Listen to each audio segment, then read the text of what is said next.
what's up, everybody? Welcome.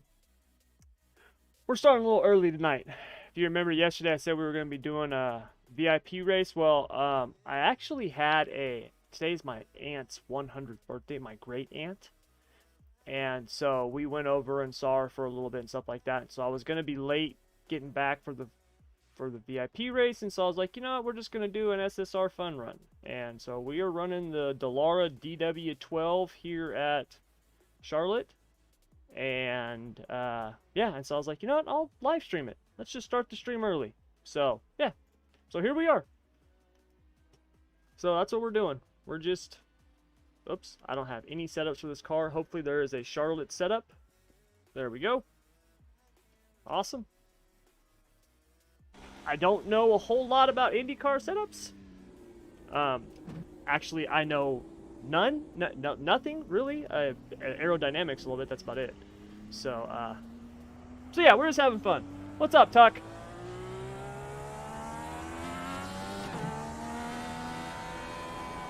I spent pretty much my whole day today practicing the Charlotte Roval for this next week's Insider program.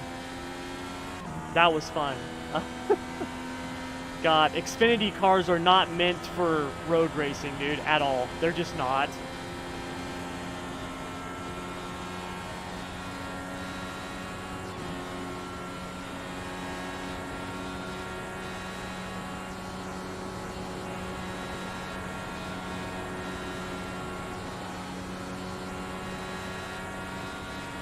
I don't even have my buttons set up on this car to talk. I gotta fix that.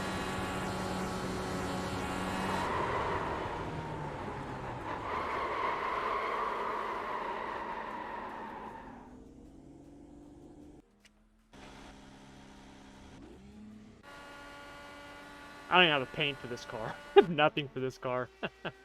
Oh well. It's fun. That's all that matters.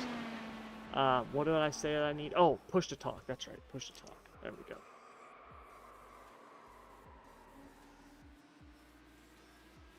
Alright, you guys, we're just going to practice for a few minutes, give people a chance to show up, and then we'll go over to qualify, and then we'll race.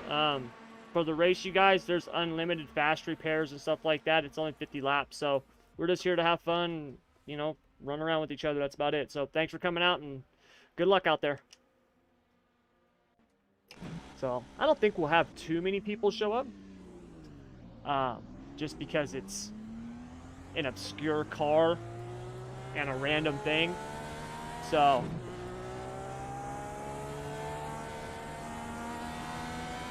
but I always like to just run different stuff every now and then. I actually really enjoy the Indy cars. If there was an open IndyCar Oval League in iRacing, like an official series where it was open setup and they just ran ovals, I would run that a lot. But the oval that they have right now is fixed. And then the open C-Class is road. You gotta have a C-Class in road. And I'm not a huge road racer right now. Not because I don't like road racing, just because I don't have the time to do it. My focus is really at the oval side of things right now.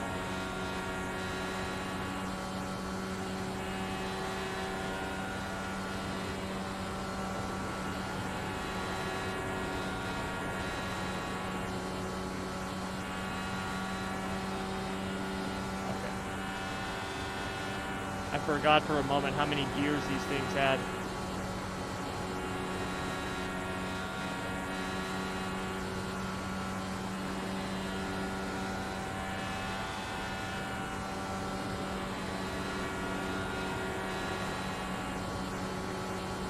One of my favorite races to watch every year. Yeah, I'm just using the iRacing setup on it.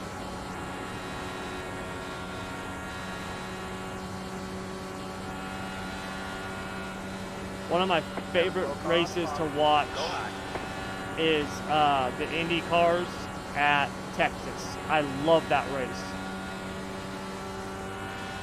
It's the only other IndyCar race of the year that is, for me, must-see TV. Obviously, the Indy 500, and then the other one is when they run at Texas. I love them at Texas. Got one outside. You're clear high, clear high.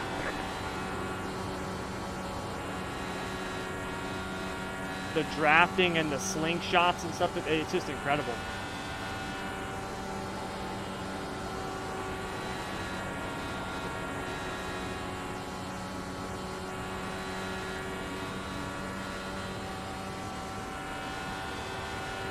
You got a slow car up ahead. Go high.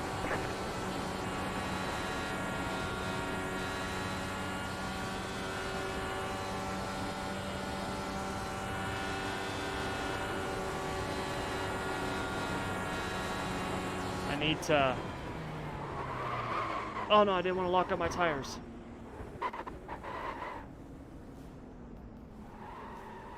God, those things lock up super easy.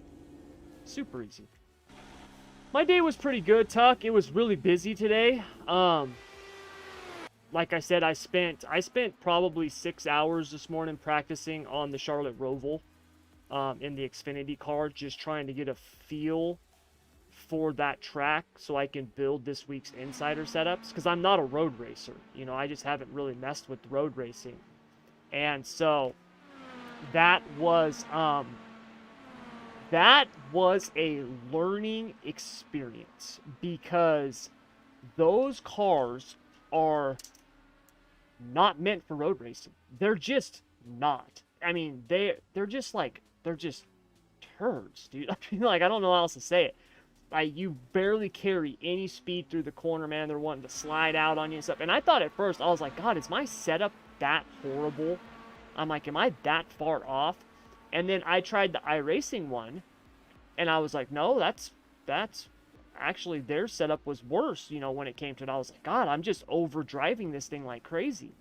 And so it took me a while to kind of get that thing dialed in. Now, once I got kind of the line and the, you know, the rhythm, because that's the hardest thing about road racing. I don't think people understand that. When you're oval racing, if I make a mistake one lap, if I bobble or I get off my line a little bit, I lose some time, but I can make it up that next lap. If you screw up on a road course, it, you know, let's say you go into a corner and you carry too much speed and you push up. Well, then that causes you to push up, and now you are at the wrong angle for the straightaway, which means you're at the wrong angle for the entrance of the next curve. And if you don't hit that right, then you come off at the wrong angle, and that sets you up incorrectly for the next curve. And so it's like this domino effect where you make one bobble and it costs you a half a second. And you're like, dude. And then the next thing you look up, you're like, oh my God, I was 2 seconds slower that lap. And it was just all from that one thing. So it was really eye-opening. And those cars, like I said, they're not meant for road racing at all. They're just not. So it was a learning experience. But I had fun. And that's kind of the main thing. You know, I had fun learning. I do enjoy road racing. That was my, you know, my sim racing start, if you want to call it that, was on Gran Turismo, the original.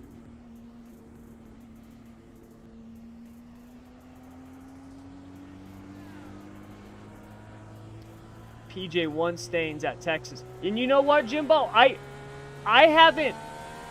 have to admit, I haven't watched Texas. I didn't see Texas last year.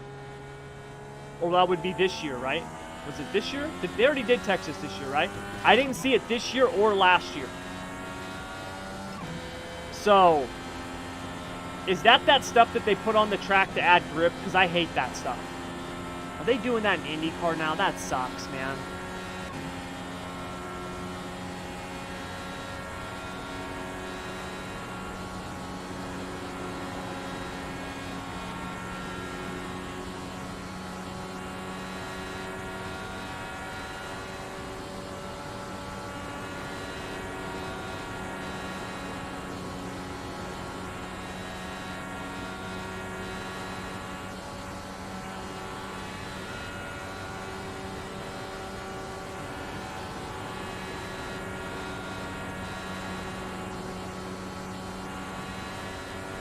Good to see you back on, Jimbo.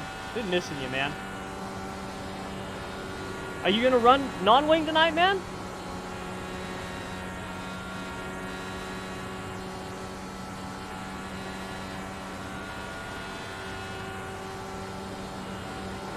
Oh, can't do that.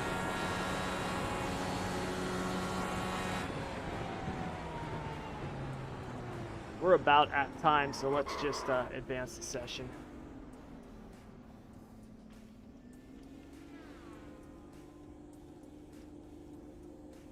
What's up, Tanner?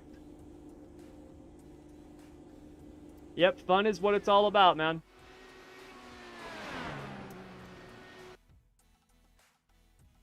That's what I try telling people, you know, when people find out that this is my job, you know, like this is what I do for a living. I try telling them all the time. I'm like, but it's, you know, it's because it's fun. That's why I do it.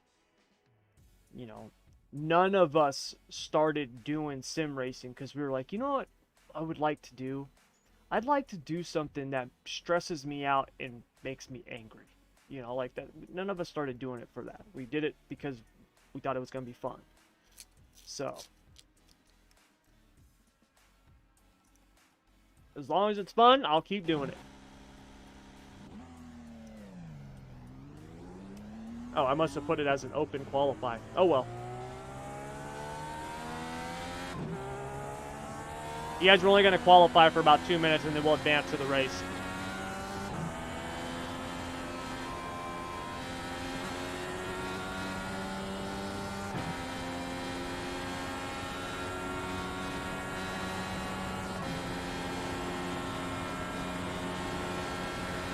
Outside.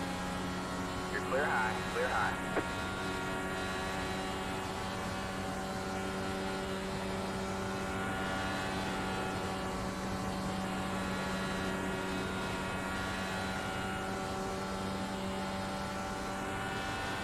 You've got about 5 laps.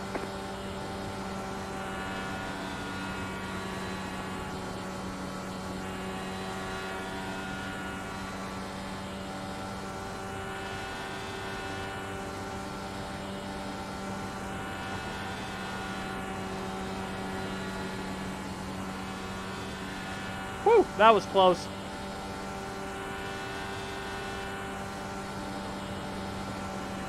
We have about 2 laps of fuel left. Outside. Stay low, there's a car on the high side. You're clear high, clear high.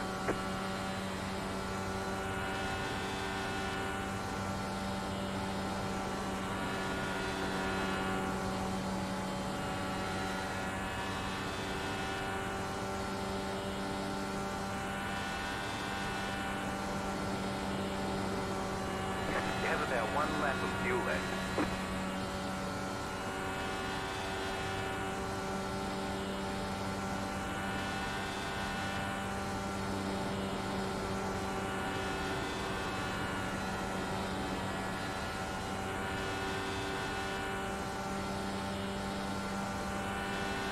Don't run out. Make it one more lap. Don't run out. Don't run out.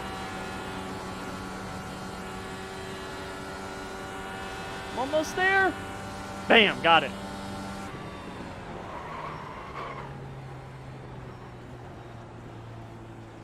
Although qualifying pretty much means nothing at this track.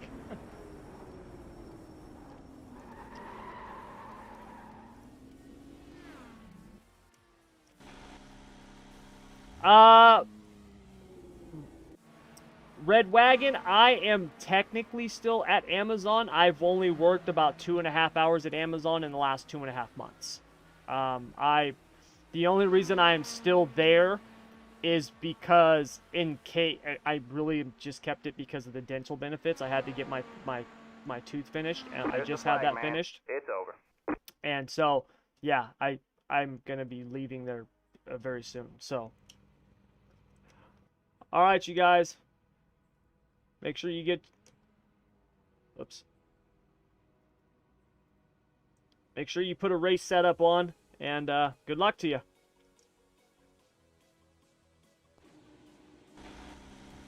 Alright, man, we're going green next time by. Alright, man, line up on the inside road. But I'm going to be getting another job, hopefully, doing inbound sales. So I'll basically be working from home like I am now. which will allow me to actually still run my business, run SSR, and then also have this other one. So that'll be cool. Give me a chance to get a house for my family.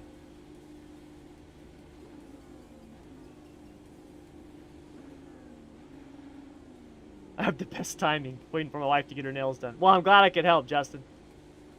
Jimbo, at least the sprint cars. Midgets have just felt pretty meh since being back. Really? I think the midgets feel awesome now, man. I love the midgets. We'll be taking off and pacing in just a sec.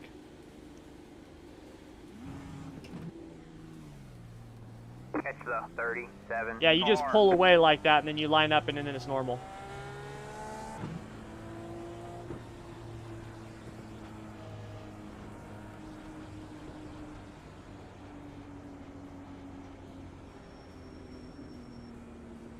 I have an essay due in 4 hours, but iRacing is more important. There you go, Tanner.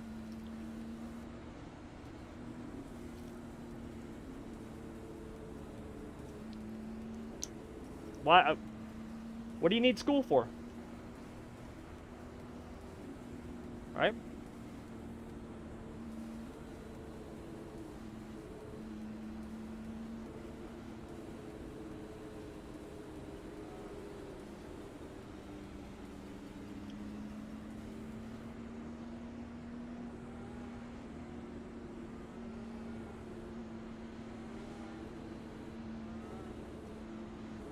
And you guys, starts and restarts, we'll just go on leader. Leader, you can go whenever the pace car's off the track. We'll keep it simple. Alright, man. The pace car is in. Green, green, green.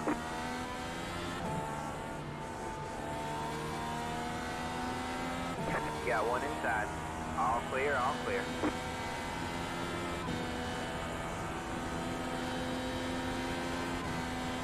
Ooh, someone's on the apron early. Inside. Clear low, clear low. Whoa! Woo! That was scary. That made me pucker up. Sorry about that, guys. I caught the apron.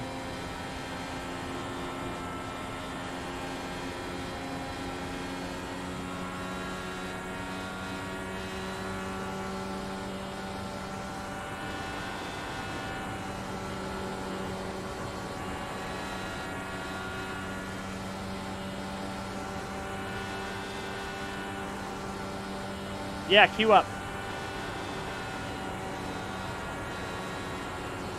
Got one outside. 3 wide, you're in the middle. Whoa! Clear, 2 wide.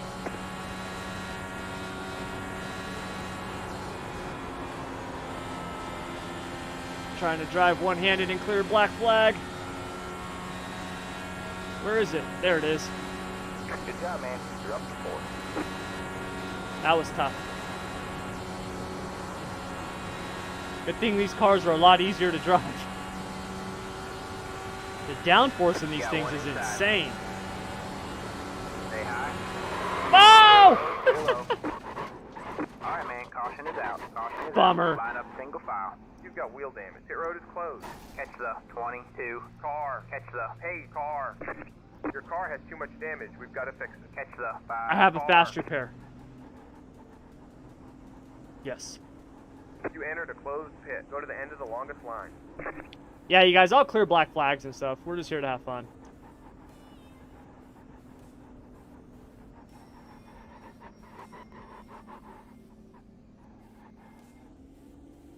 Woohoo! Got my car fixed. That's it. Go. What's up, Jordan?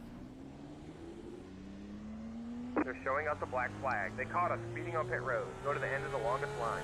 Line up single file. Catch the 3. Let me see here. Text. Catch the... Hey, car.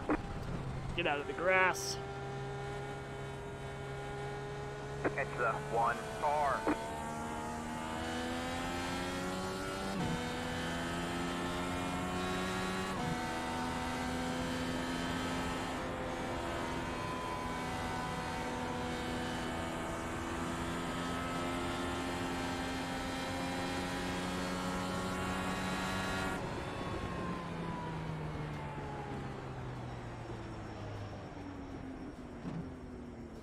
Let the 22 car by. He had the position when the yellow flag came out.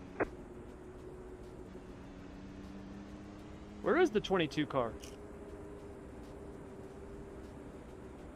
Oh, here they come.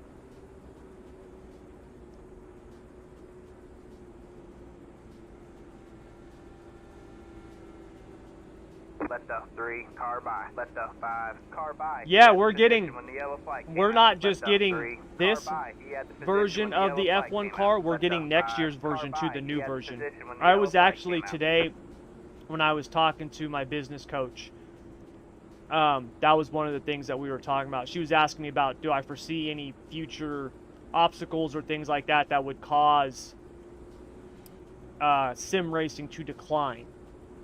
And I was like, actually, no. I think it's only going to get bigger.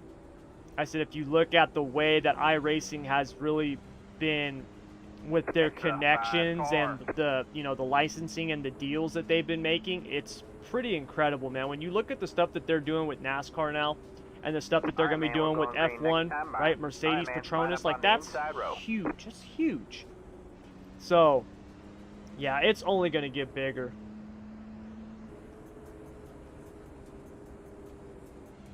Yeah, it's legit. It's legit. I read the article. They're doing this version F1 car and next year's version, the new version too.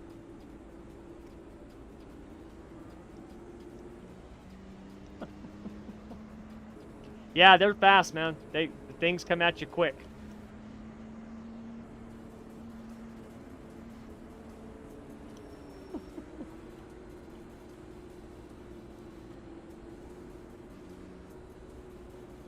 So, yeah, they're just fun cars.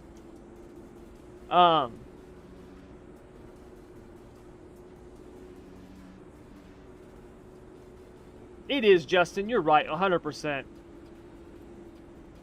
And sim racing, I think, is only going to get bigger because the more that these motorsports like NASCAR, F1, stuff like that, the more that they realize how they can use sim racing as a marketing tool to help them grow and stuff like that. Sim racing is not a replacement, it's a supplement. The more that they do that, the more the sport's going to grow. It really is. You know, that's why all the stuff that I was talking about in the team meeting a couple, you know, last week, all the stuff that I want to do. Like, I want to make SSR at, like, the forefront of it. Like, I know that's, like, egotistical, but that's what kind of what I want. I want when the day comes, you know, 5 years from now or whatever, and someone's interviewing the you know, the creators of iRacing, and they're like, this is incredible, sim racing's come so far. I want them to have to say, yeah, you know, we wouldn't have been able to do it without SSR. Now, will that happen? No, it probably, no. But that's the vision that I have. That's what I want it to be.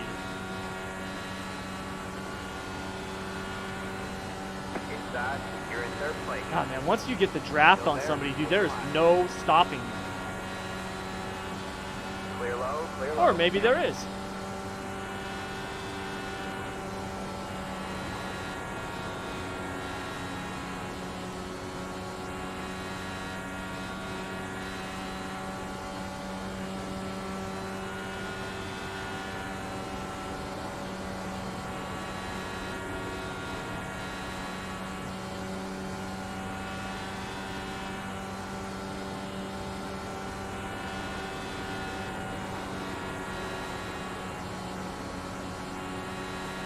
Oh no! Good job, the next car is the leader. Was that the leader? That was. You're in second. You can tell none of us have ever driven these cars.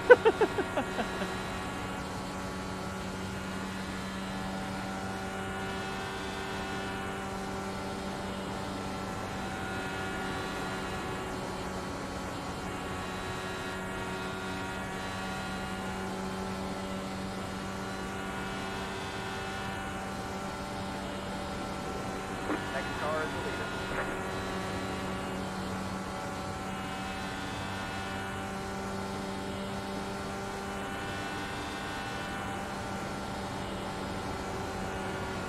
Ooh, man, when you get up behind him, dude, that's a hard push. And I didn't put any adjustments on my wheel for this thing.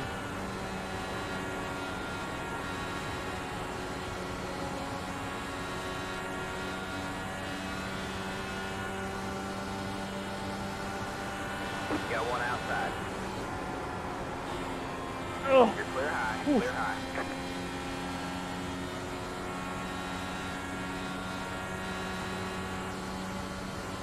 There you go, man. You're now the leader.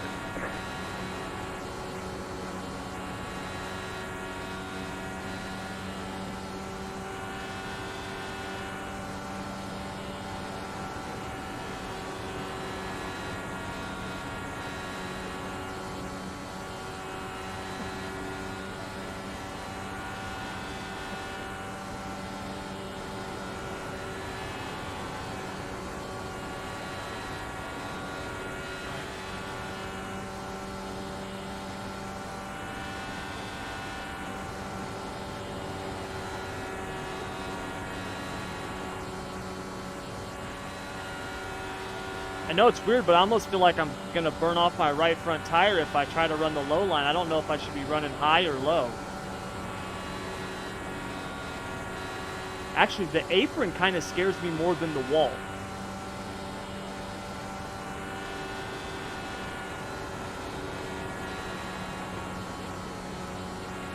Especially in 3 and 4.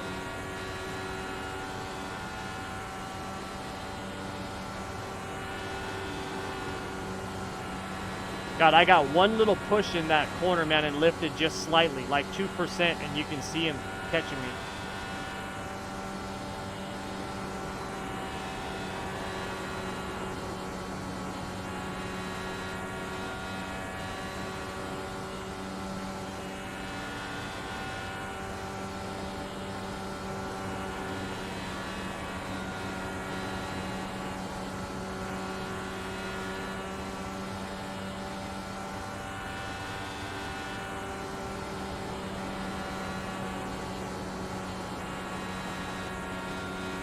Whoa!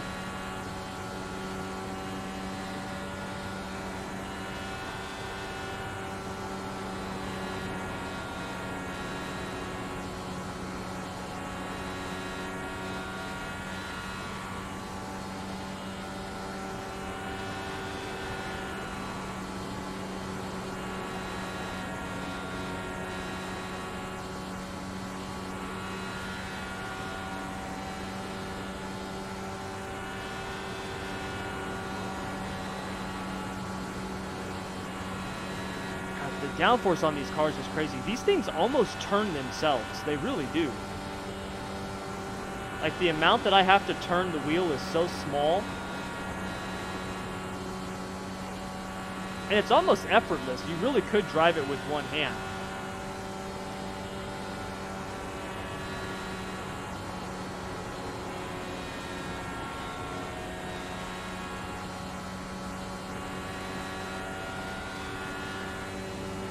Yeah, no problem, Anthony.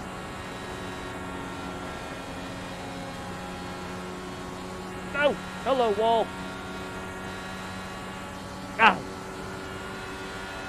I was messing around, not paying attention, and he caught me.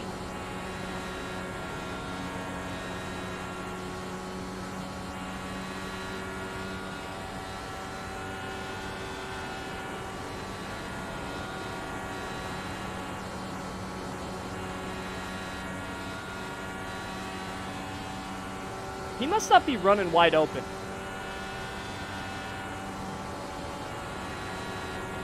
Because he catches up to me. It's like he can pull up to me, but he can't get around me. I wonder if he's in the high gear. I know I did that once in a race. I haven't done a lot of these races, but I did a Delara Dash race once where I raced the whole thing in 5th gear. Didn't even know there was 6 gears.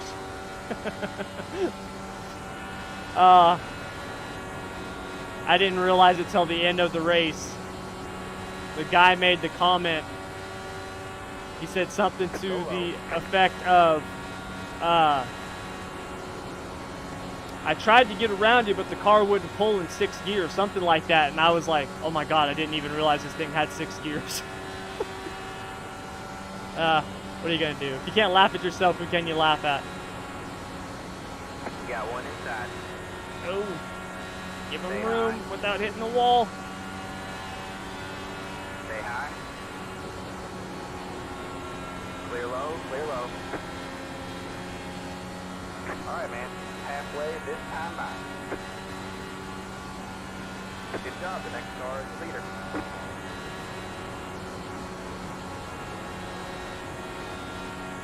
Ooh, that's why he was slowing up. Man, the push you get behind another car is bad.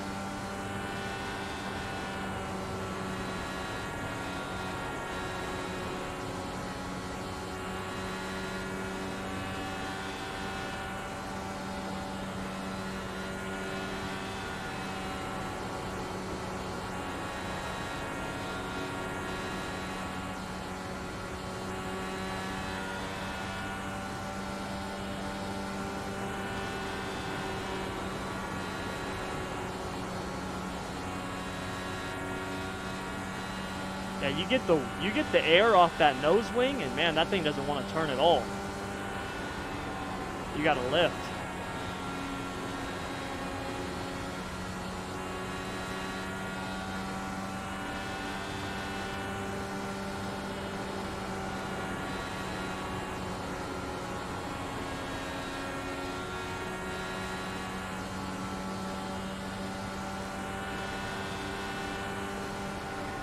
Oh, I thought he was going to go low.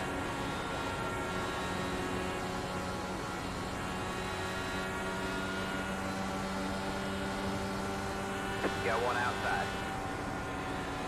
You're clear high, clear high. I almost hit that damn apron You again. got one inside. Stay high. All clear, all clear.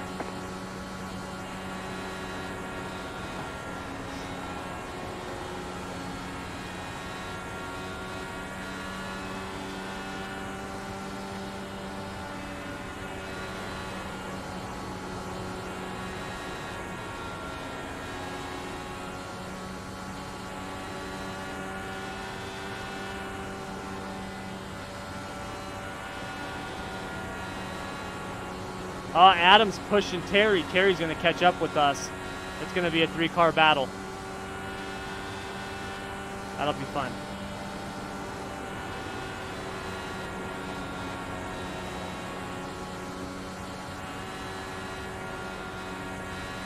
Come on up and join the party, Terry.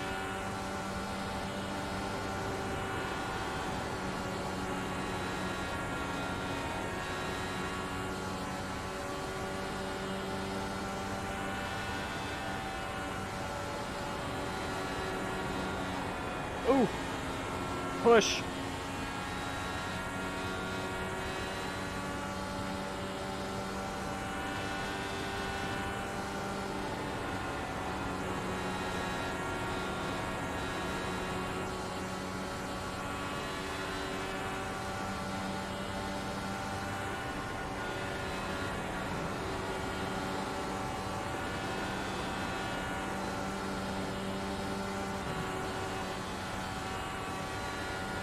Got one outside.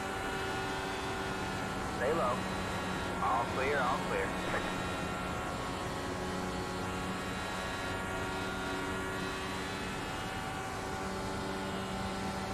Damn, here he comes again. Got one inside. All clear, all clear. Whew. That wall's getting hairy. Good job, you're back in first.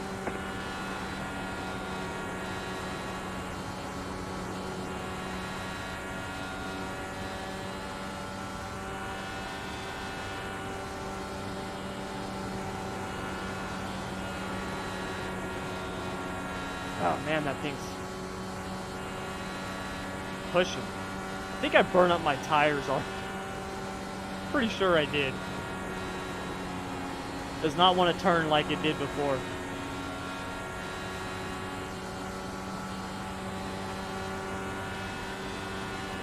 Got one inside. Stay high. All clear, all clear. Alright, man, caution is out. No! Caution is out. Line up single file. Pit road is closed. Let the 8 car by.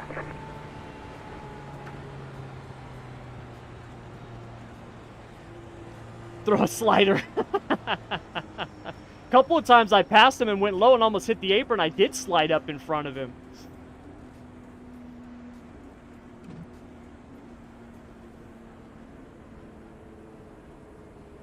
Pit road is now open. Whew, man, that was intense. I haven't driven an Indy car since Indy 500.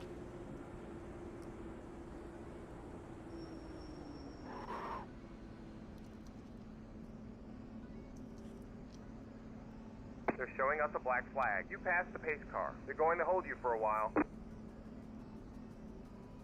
Oh crap, I need to...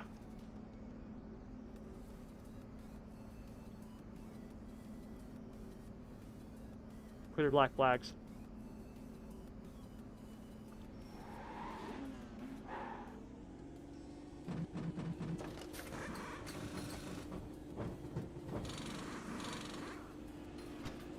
That's it. Go.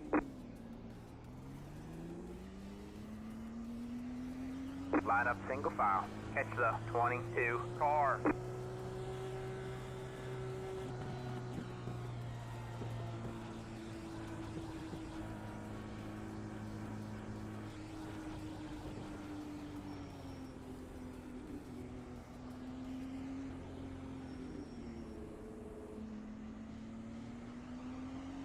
Non-wing. So after this, we have the... we're gonna be running midgets in 20 minutes is when that session opens, and then after the midget race, we run the non-wing 410s.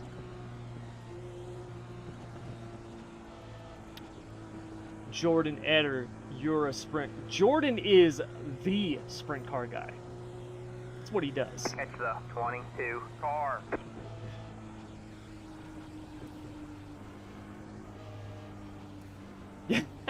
I don't lean as much in the Indy cars, man.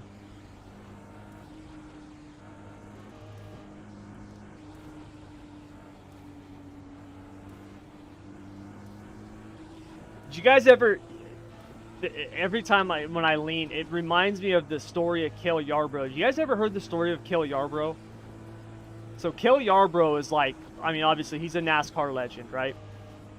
And in I think it might have been the first time that they were televising the Daytona 500. It's like 79. And ABC, I think it was ABC Wide World of Sports is what it was. So they've got these in-car cameras, right? And they've got one in Cale Yarbrough's car. And the entire week through Speed Weeks, they're like, man, like they can't figure it out. They're like, we're getting this funny feedback, like this sound, like this, and they don't know what it is. And they changed microphones and they checked the camera, like they just did all this stuff, like trying to figure out what it was. Well, come to find out, Cale Yarbrough, when he's racing, he mimics the sound of the engine. He actually did that when he was racing. So when he'd be driving, he'd be going, as he was driving. He would do that for 500 miles in a NASCAR race. So every time I think about how weird it is that I lean, it reminds me of Cale Yarbrough making the engine sound like a little kid in a NASCAR.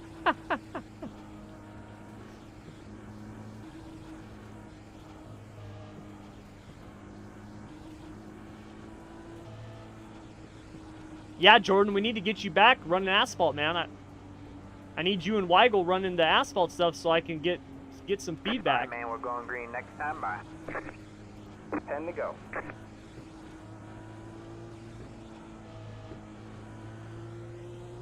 I think me and Billy are the only ones left on the lead lap, yeah. I know, Tanner, it's incredible. I heard that story on Dale Earnhardt Jr.'s podcast. He did it with one of the guys who was part of NBC back then, broadcaster. I can't remember his name. Dude's like a legend, but I can't remember his name, unfortunately. But he tells that story. It's hilarious. But yeah, he would mimic the sound of the engine while he was driving. I do that and I sing.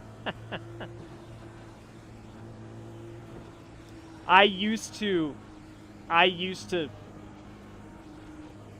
kind of sing. I did more like I would kind of hum when I raced outlaw karts. I would have a song in my head and I'd kind of hum that song, but it wasn't like super loud. It was just kind of, I'd be like like that, and I would usually have a song that would help me. It's so weird, but it would help me stay in rhythm with my driving, because I'm such a I'm a rhythm driver on the sim. I was a rhythm driver in real life. If I wasn't in rhythm, I was horrible. I wasn't very good even in rhythm, but when I wasn't in rhythm, I was really bad. Green. Good job. The next car is the leader. Damn it, he got a good jump on me. I'm gonna have what, 9 laps to catch him and pass him.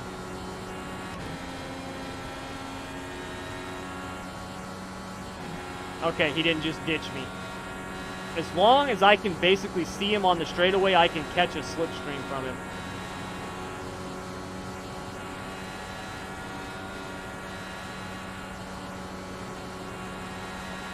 Let's give the tires a...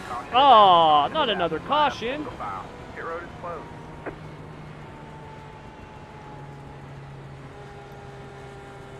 Catch the 22 car.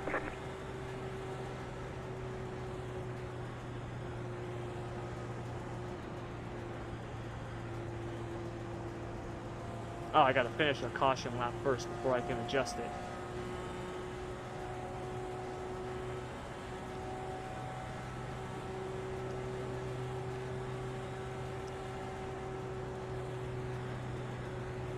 See that slider on the last corner. I'll get him. I'll get him.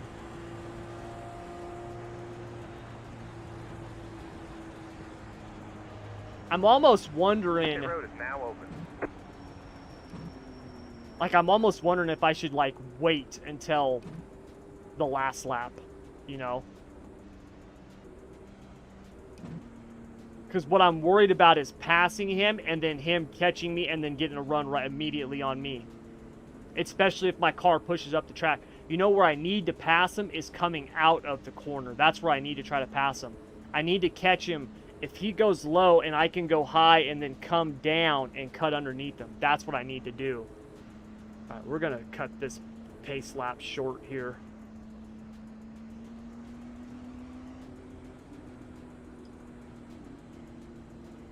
All right, man, we're going green next time by. Pit road is closed.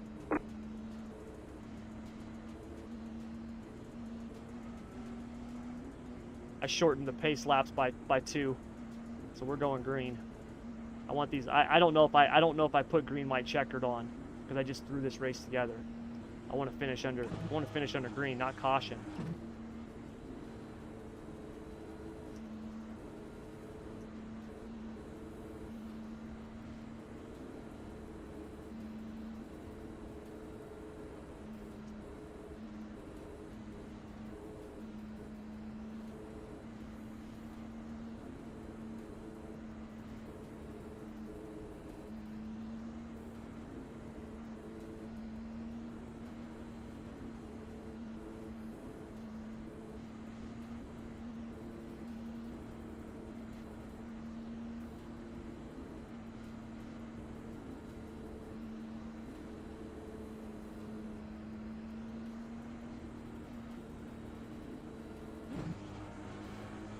Get ready.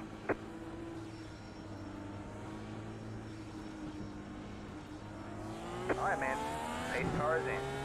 Damn it, he got a good jump on me again. Green. 5 to go at the line.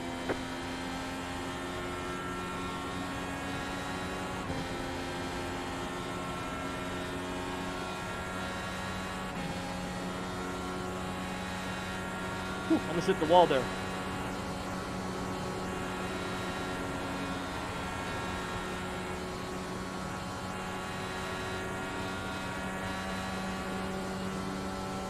Man, he got a hell of a jump on me.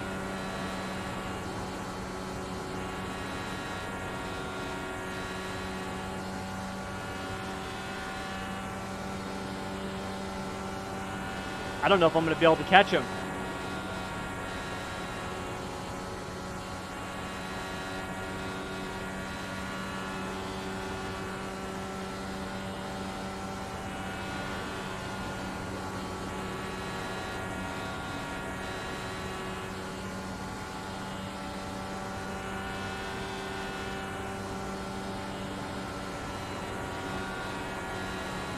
I'm not.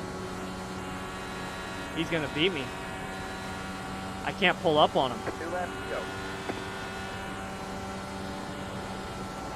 Oh, especially when I do stupid stuff like that.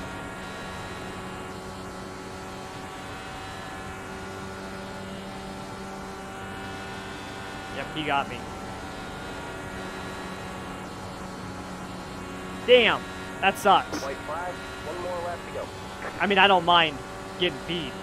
That happens. I get beat all the time. But I just wanted to battle with him the last few laps, man. I was hoping I would at least make it close. He got such a good jump, and I can't catch him. He's just gone.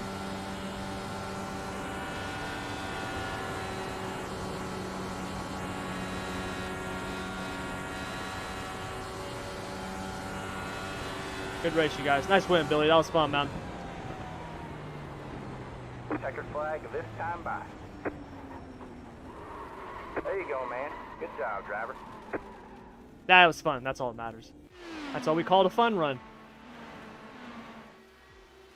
Yep, anytime, man. Alright. We got 10 minutes before the midgets. I should probably try to get some midget practice in. I have not practiced in those things in a while. Even if it's only like 5 minutes.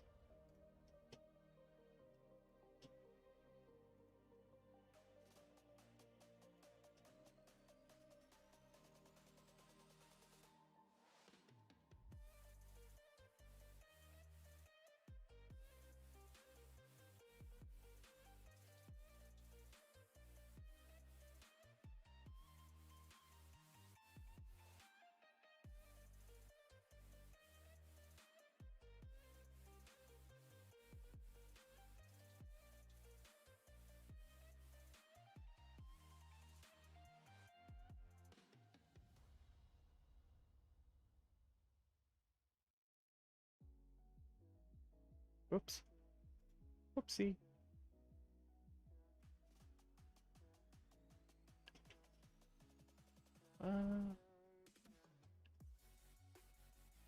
There we go. Okay. So I did some testing with this setup earlier today. I did about 15 minutes before I had to go pick up my son from school. It felt pretty good, but it was one that I just kind of threw together, and I don't know. I don't know. God, I feel like I'm crawling right now after driving that Indy car. I feel like I'm in a street stock.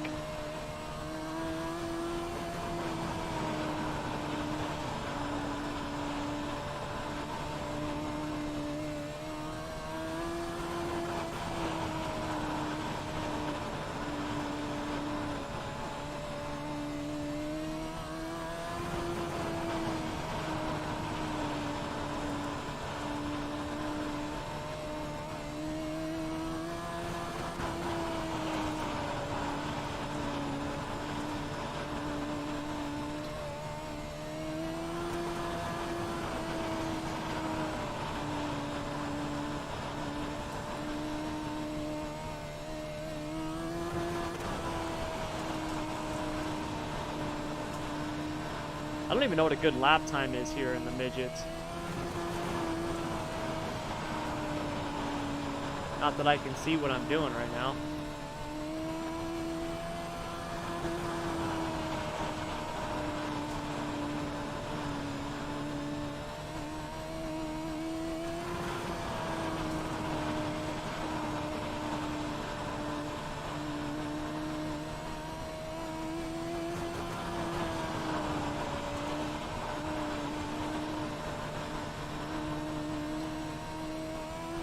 Front end feels too bouncy.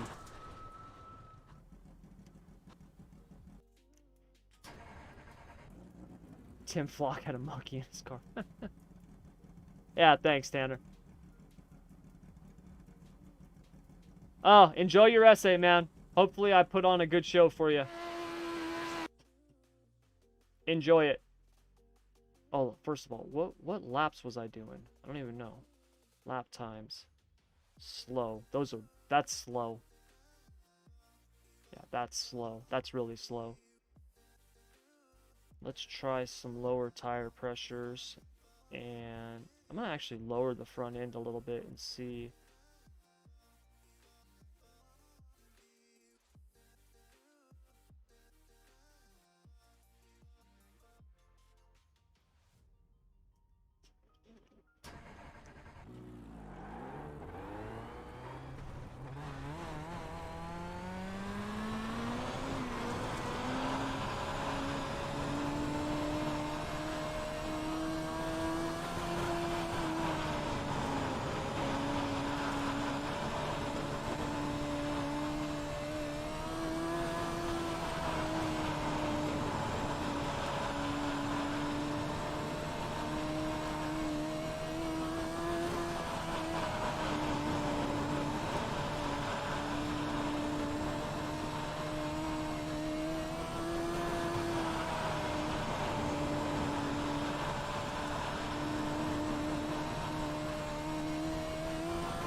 God, I just feel slow.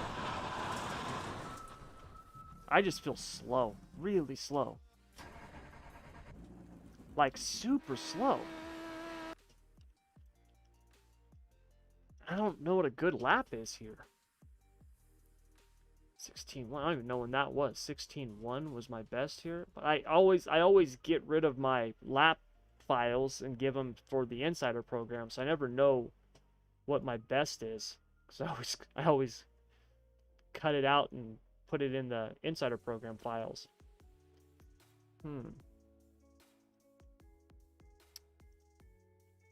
Well, let's try softening that up. And let's go 6 and 5.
Dude, I'm really hoping like it's the track or the temperature or something. I just feel so slow in this thing. I'm just slow. I don't know what else to say. I'm slow. Let me find my setup from last season. 8 and 7, 195. You stiffen that up, and a little bit different bars. Let's see. Let's see. What's up, Lane? Lane, you ready for non-wings tonight? I know you're ready for non-wings tonight. You gonna run midgets, Lane? You should run the midgets with us.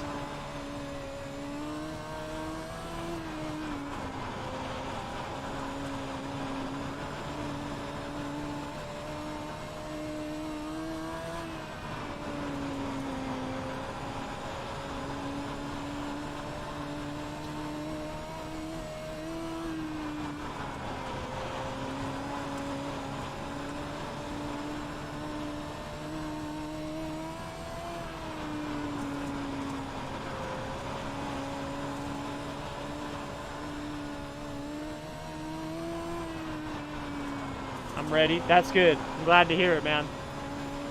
I'm not ready. You're running both? Nice. That's awesome. I'll probably be in the back of the pack, but I don't care. Non-wing Thursday is my favorite night of the week. I love it. I love it.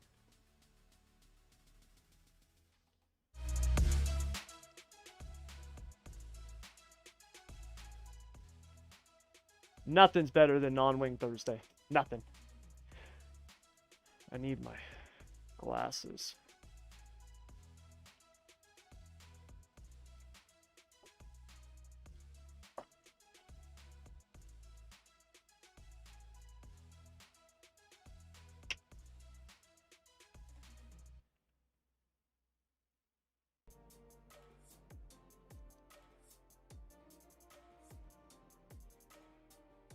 What? How did I do that? There we go. Think I'm gonna run your Kokomo set. Hey, if it feels good for you, run it wherever you want, man.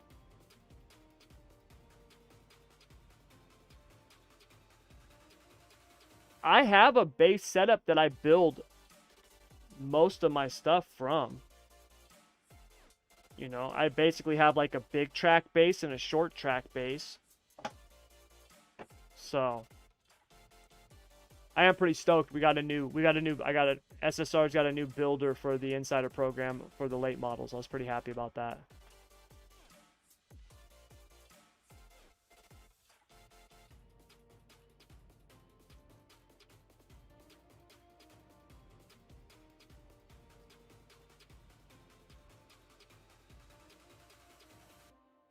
So I'm going to actually make an official announcement about that tomorrow. Which is good. That'll give me more time to focus on the asphalt stuff. So now on the dirt side for the Insider program, I'm only going to be doing big blocks, midgets, UMPs, but they're fixed, and the non-wing sprints. And Ryland's been helping me out with the non-wing sprints. I'd like to get him to do that full time.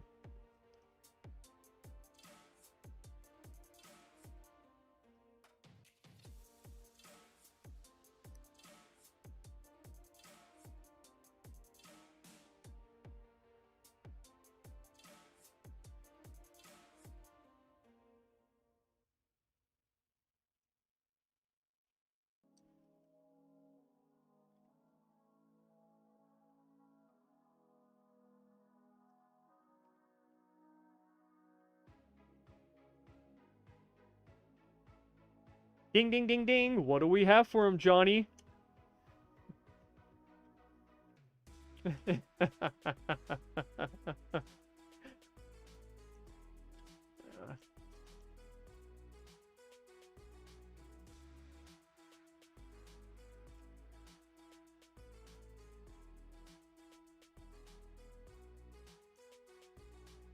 Nice. He was in the live stream. I asked him if he was going to be running the midgets tonight, and he said he was going to do non-wing for sure, but he said he didn't know if he was going to do the midgets.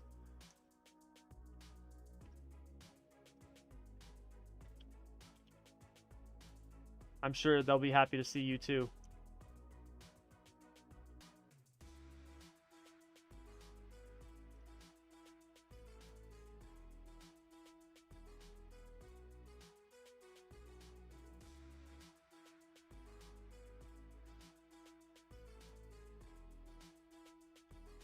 I don't know. He usually runs the non-wing sprints. He doesn't run the midgets that much anymore, but he'll probably run the 410s tonight.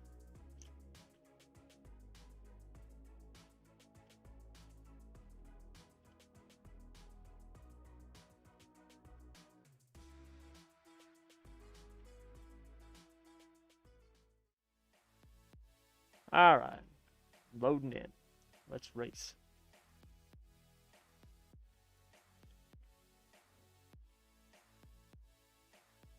Oh, wow, I was way off.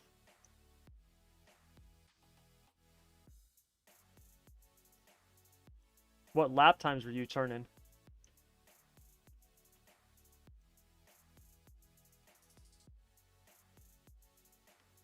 Yeah, I was way off. I'll try that. I'll go to a 43. Oh, yeah, sorry about that. The midgets are the only ones that I still run it on, and it's only because I build most of the stuff from a base setup that has it on there, and I just forget to turn it off.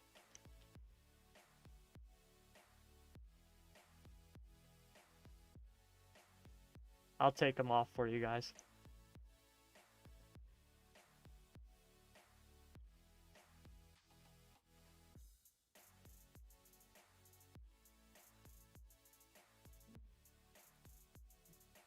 No, he doesn't run these.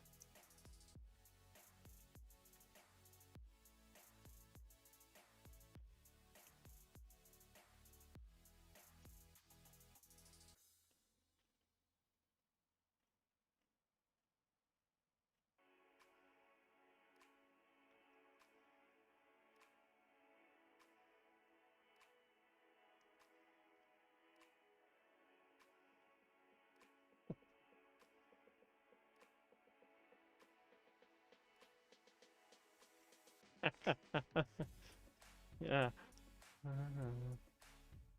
Yeah, I know. A lot of people don't like it.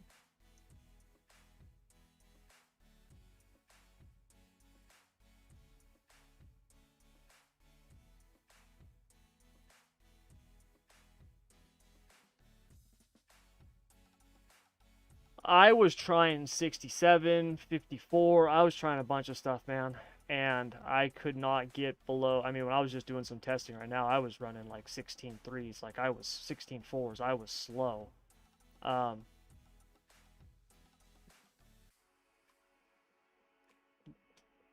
yeah. But see,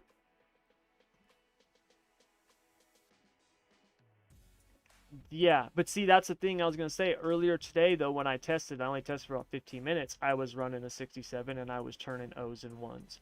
So I don't know, man.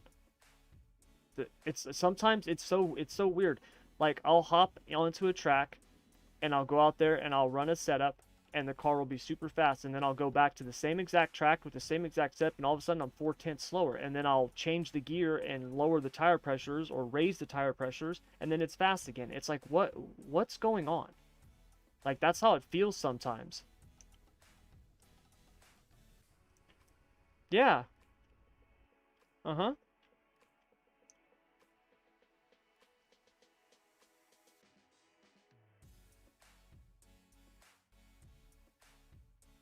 Really? Wow.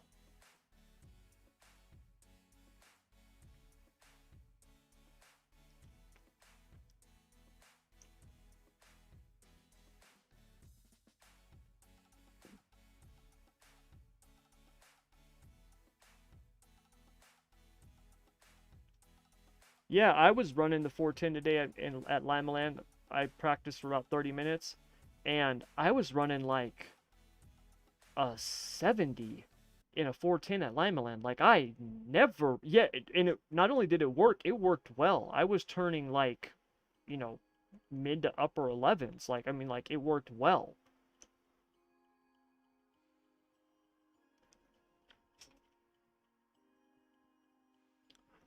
Yeah, it's so weird.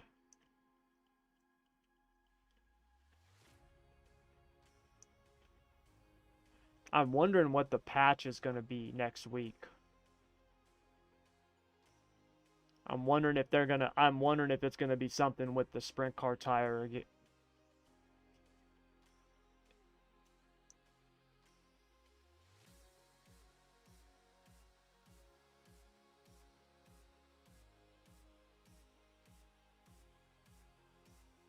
Yeah, I saw that they're gonna do a patch next Tuesday. I'm wondering what that's gonna be. That's what I'm thinking. It's gonna be something for the wing car. I would imagine if they're gonna change it, and the way that they've been talking in the forums, it makes it sound like they're gonna do something to it. They would have to do it before Pro, with at least enough time for the pros to have a feel for it.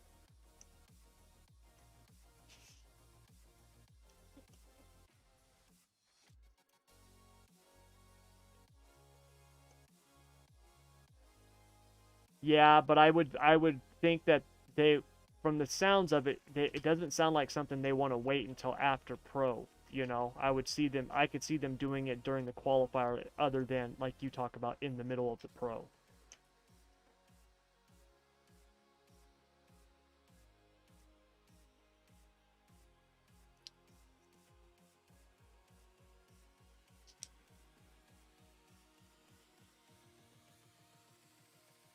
Ooh, did I turn off the fast repair? Yes, I did. Okay.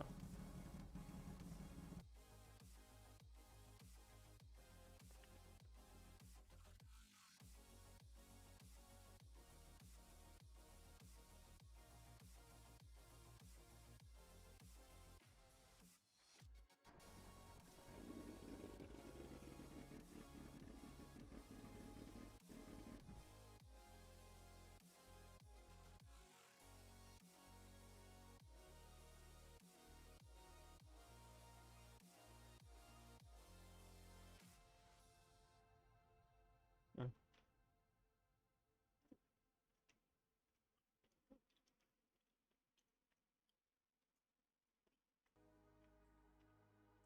Hey, Jake, what were you running for tire pressures here?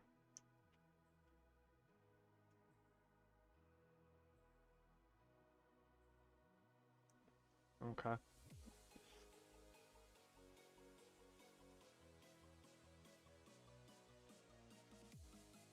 Have you been finding at the bigger tracks running higher pressures in the rear and then at the smaller tracks running lower pressures in the rear? Because that's kind of what I've been landing on lately.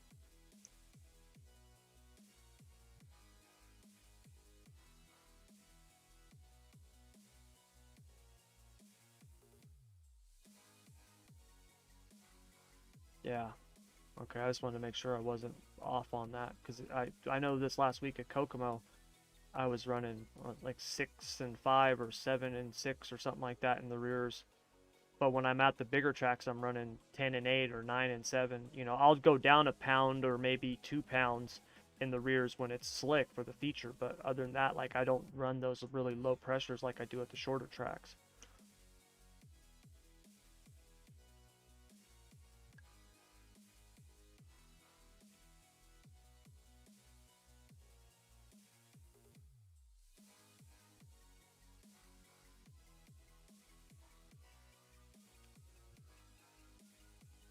You ever thought about building setups there, Jake?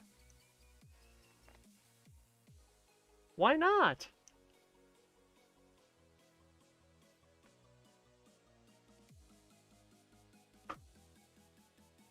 As long as it works.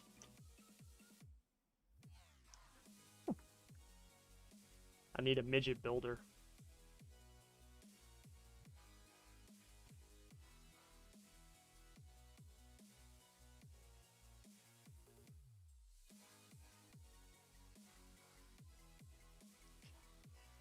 Alright.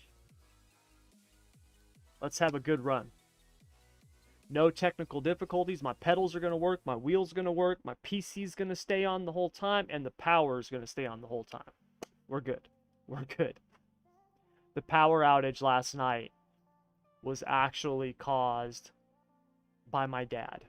So, we live in the land behind my folks' house. We have a trailer back there that we live in. And then I have just there's a spare room in my folks' house that I use as an office. And last night, the water pump for the well something was wrong with it, and my dad went to turn that breaker off and accidentally hit the breaker for my office, and that's what killed the power. So he asked me last night. He was like, "Did I turn the power off on you?" I'm like, "Yes, you did." It's like, "I'm so sorry." I'm like, "It's all right. It happened."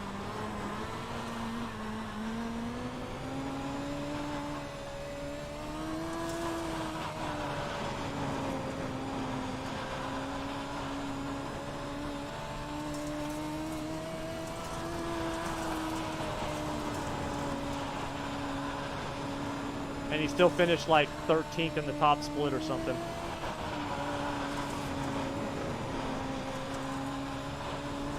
That's talent.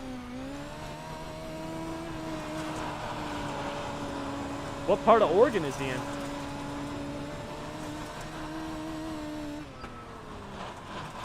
And the winner of the Bad Timing Awards is my wife. One sec, guys. Hello.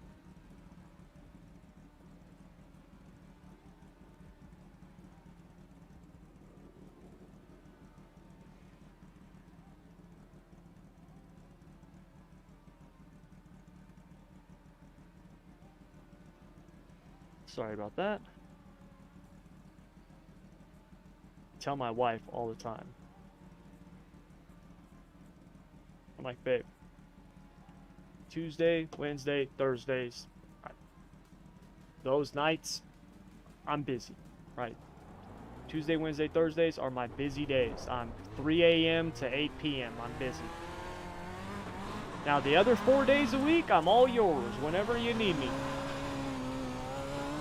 And she still forgets.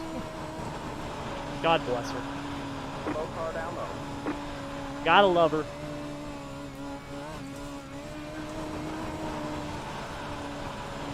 Low car down low.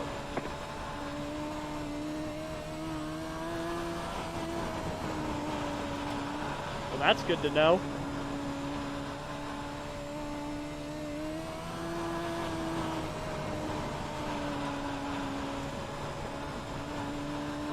Go high.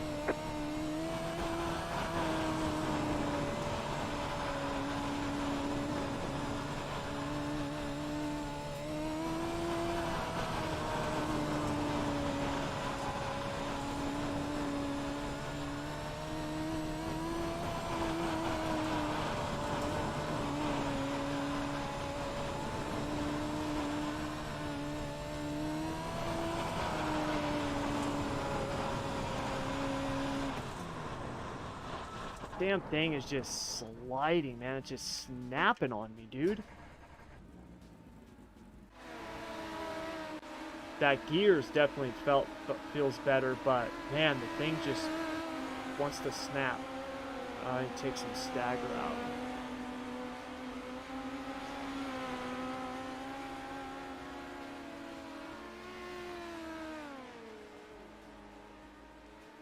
I'm gonna put some more lefter in it, put some more bite in it, see if that helps.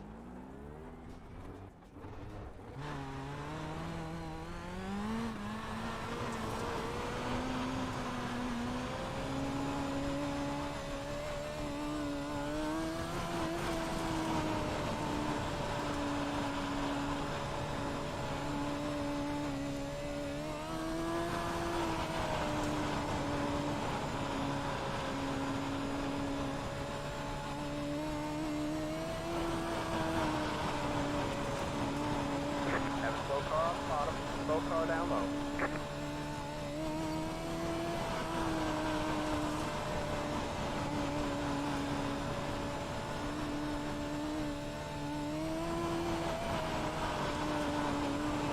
That feels better. And then I climb the wall. Slow car up high. Go low. Tony, did you tell everybody in the driver's meeting that there's no more fast repair? Okay, sorry. Yeah, I didn't hear you, and so I just wanted to make sure, because we've been telling everybody that.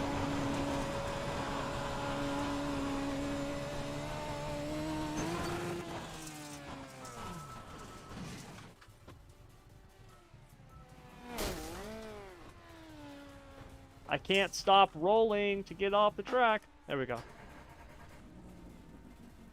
16-1. Where did Tiernan run his line?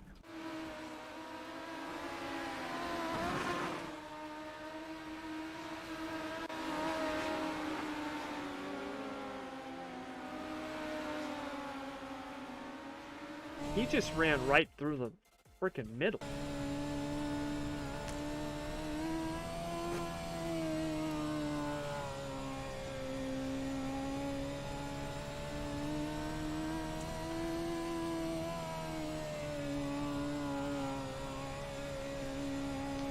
I need to get the car lower.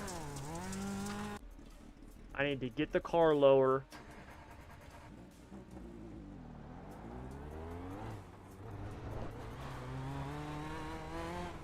Have a slow car on the bottom. Car stops down low. We have a car stops down low. Go high.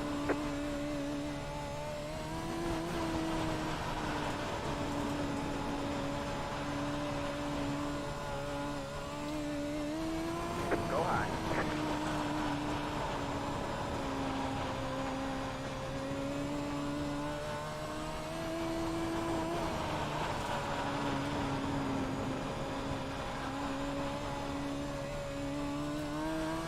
Go high.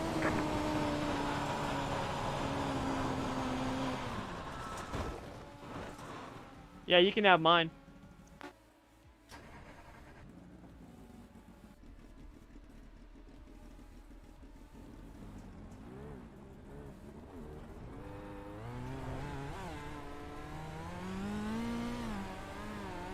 Alright, Justin, I shared that.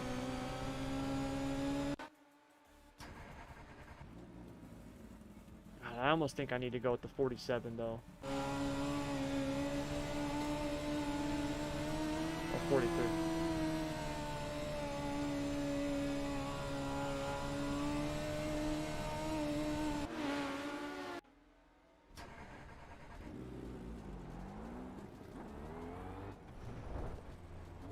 Put the rock screen on, you'll go way faster. I'll do it for myself, Dustin. Have we ever really enforced that, though? Have a slow car on the bottom. Slow car down low. Alright, that's the end of practice.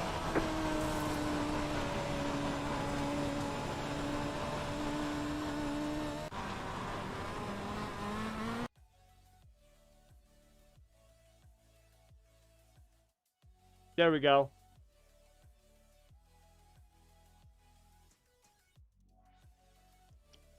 Good luck, you guys. Let's actually put that in. Actually, I almost think I want to... No, I've already got it soft. Yeah, let's just run it like that. Screw it. Run what you brung.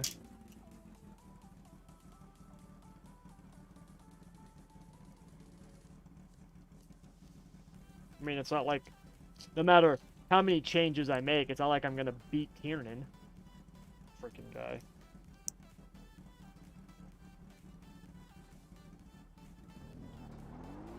Frickin' Jimbo.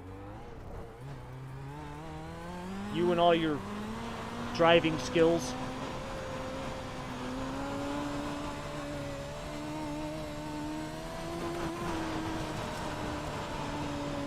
Green flag, green flag. Here comes your first time left.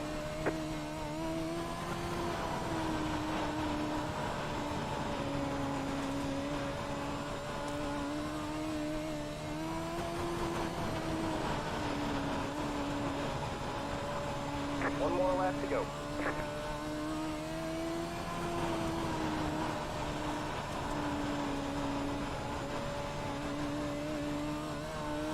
Ah, damn wall.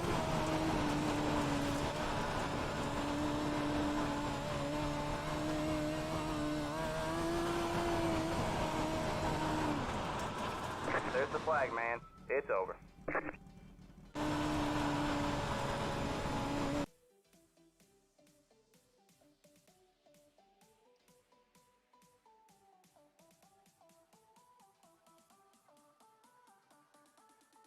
Bruce just turned his... He just turned fast time on the marbles. So...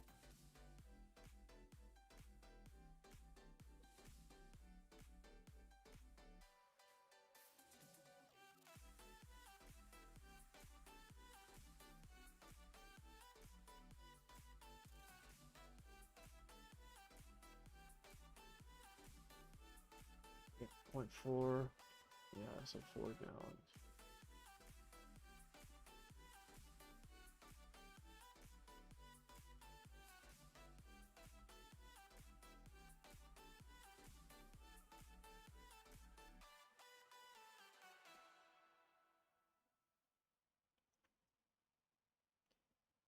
Yeah, I can't hit the very bottom like that, Dustin. Not like James does. I don't know how the guy does it.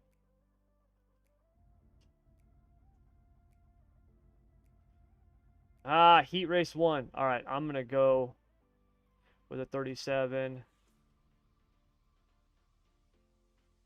I'm going 5 gallons, but I have no idea if that's enough. I think 4 is enough, but I'm going to go 5. I'm going to put that 40 or that 37 in, and I'm just going to run the marbles. Side row. Pit road is closed.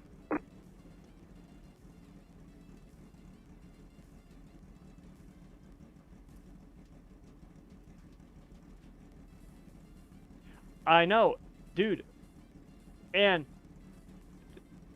well, not only that, but dude, I ran the official and I had fuel left over, like quite a bit. I had a message from Mace where he had the same thing happen to him, where he had ran a race, had enough fuel, and then he ran another one and he was like half a gallon left, and it was like the same track, same line, same everything.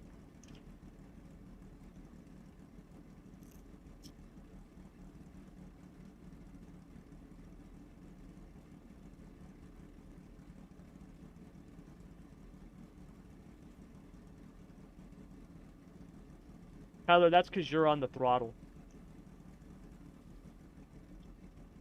Oh, well then that's because you're not on the throttle. Lane is.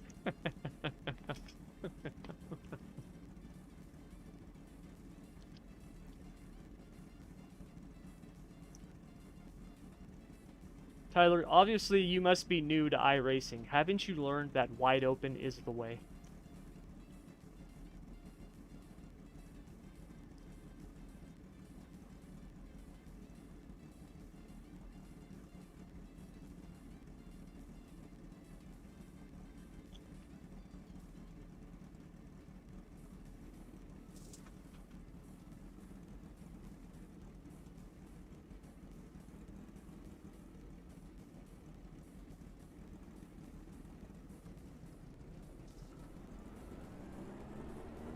They're going to do the non-wings tonight. Yeah, good luck, man.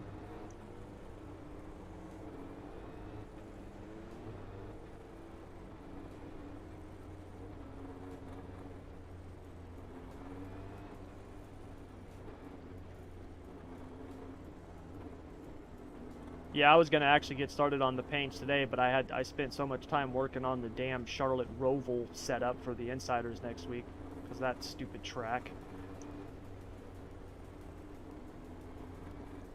Xfinity cars are not meant for road racing at all. No, those things are turds, dude.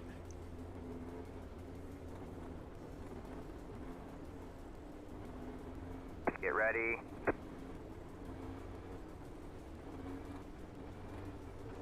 Alright, here we go. Cars in.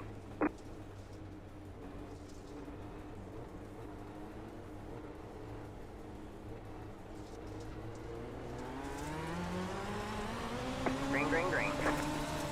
10 to go.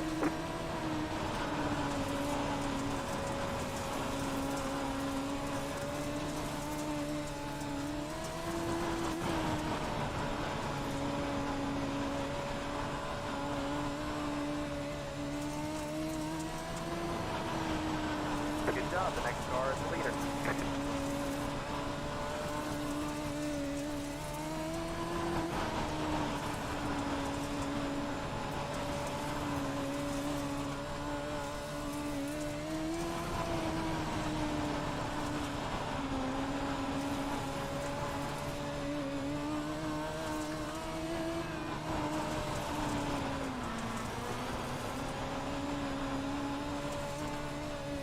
Almost got into the back of Jared there.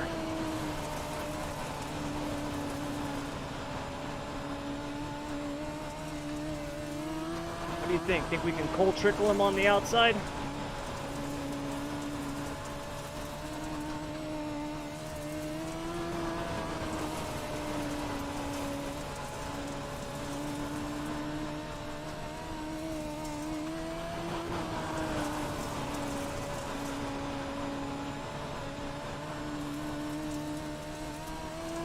Five to go at the line.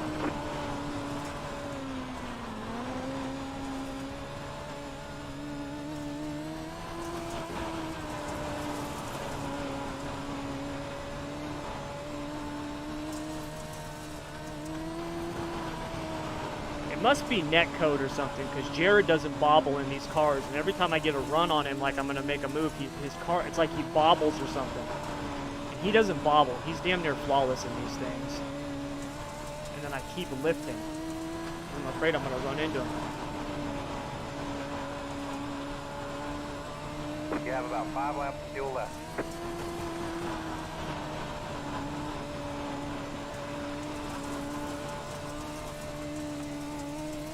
Alright, man, 2 to go.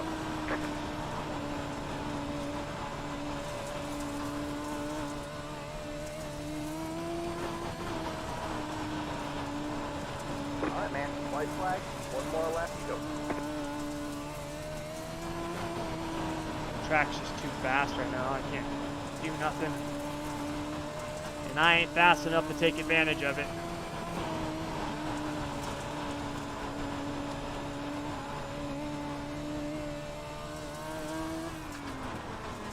Nice run, Bruce. There's the check. Yeah, I've got 1 gallon left.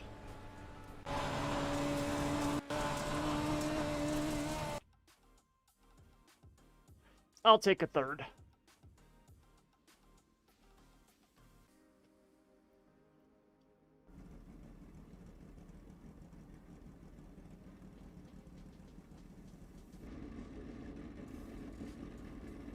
That's the same paint you have on your Outlaw card, isn't it?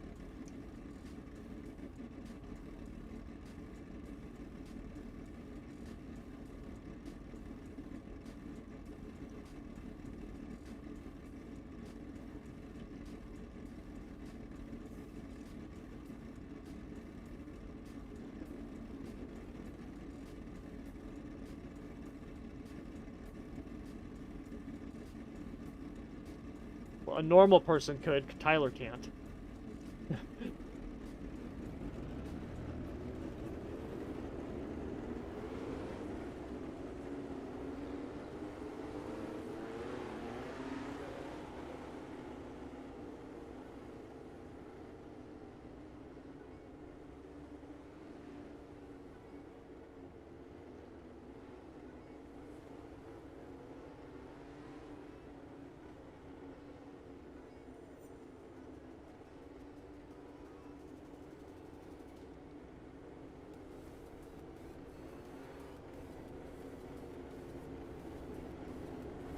Yeah, that would be weird.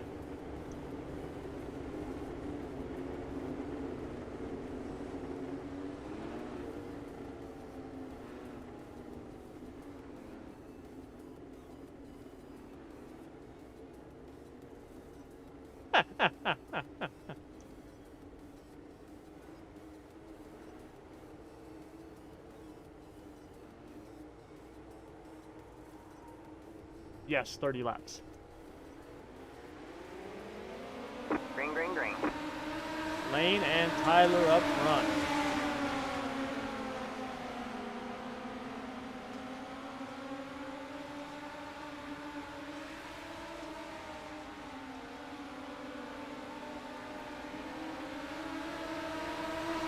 Get him, Lane, go.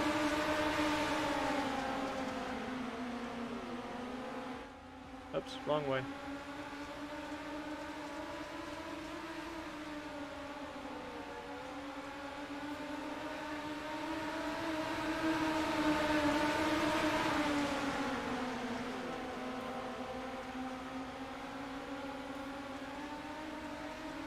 So Dustin, how's your computer?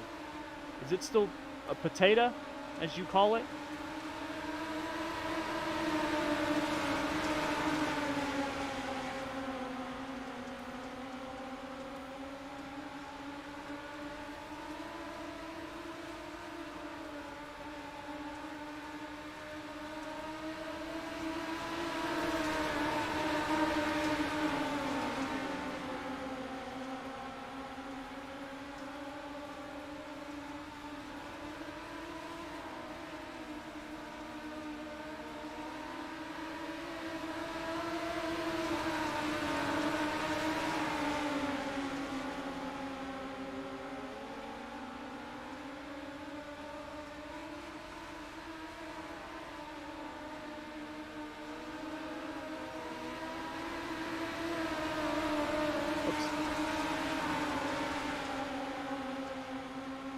I don't know how Tyler does it, man.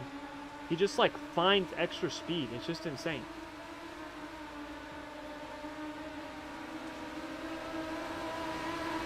Like, he can qualify bad and he'll come out in the heat race and it's like, oh, I'll just be faster in the heat race than I was in qualifying.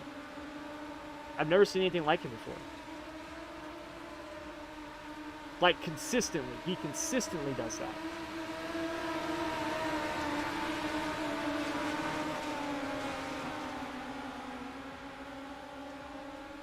Tuck plays. I run on a basic Dell computer with 32 gigs of RAM and no graphics card. Oh, damn.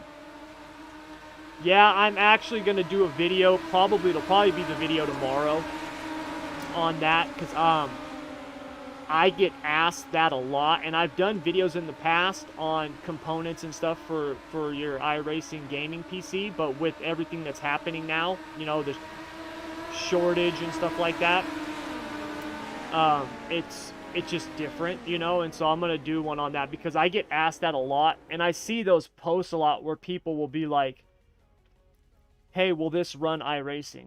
And unfortunately, you have a bunch of just douchebags who, instead of just saying like, yeah, man, that'll run it, they have to like give some smart ass answer like, any modern PC will run it, don't be a toy, you know, like something. It's just like, dude, just say yes. Just say yes, man. The guy doesn't know. He has no idea about computers. He knows nothing about it, doesn't know anything about iRacing specs. Like, just say yes, you know. So I'm gonna do a video on that because I've had a lot of people asking me about that because they've been like, hey man, what should I get and where should I get it? Because it used to be, you know, when I built this initially, it used to be you could buy all your parts, save some money, and you could build yourself an awesome system for like $2,000. You can't do that now because of all the scalper prices and the shortages and all that stuff. Now, you know, $2,000 gets you a graphics card, right? Like an RTX 3080. So the best thing to do is to go to like an SI, you know, a system integrator. But a lot of people don't know where to go. You know, which one's a good one, which one's not. Like, you know, what's a good price. So, but yeah, the fact that you do that on no graphics card, you must have a good processor. You must have a good Intel processor or something that's got integrated graphics. Right, that happened to me. Exactly.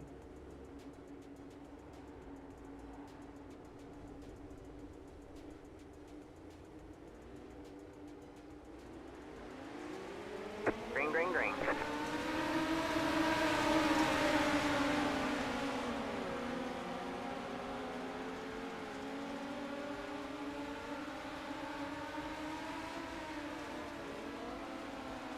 Tiernan on the bottom.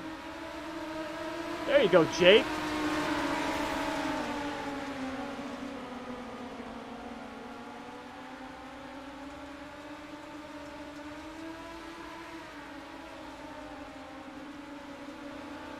For what?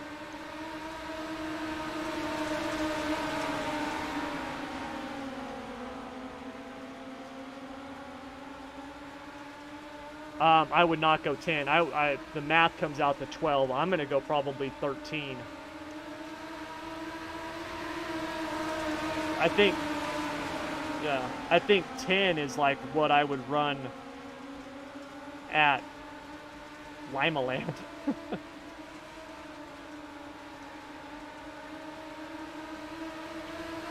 Yeah. Well, if you don't have a graphics card, you have to have your processor has to have integrated graphics, and if it runs iRacing, it's got to be a higher end Intel processor to do it. Yeah, exactly, Tuck, exactly. So, I'm actually gonna be rebuilding this here very soon. I'm gonna be doing.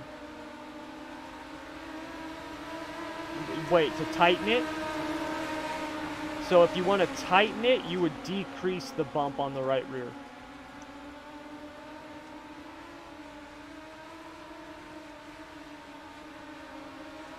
But I'm going to actually do custom water loop on this one. I'm gonna water cool the GPU and the CPU. I have a water cooler on the CPU right now, but it's an AIO cooler. But I'm gonna do a full custom loop on it, and I'm gonna switch over from AMD to Intel. So I'm gonna go from I have a 3900X in here, AMD CPU, which is 12 cores, 24 threads. I'm gonna go to a 10900K, which is 10 cores, 20 threads. Gaming wise, it's better. It'll be a lot better. And then content creation, it's actually pretty close. And for what I do, it's in some ways it's better because Intel has what's called quick sync for like Premiere Pro, and that makes a huge difference in rendering and stuff like that. Nice run, Jake. Let's see, who do we got in Heat 4? Kale, Silby, Bray, Hamilton, Brant, and Hagen.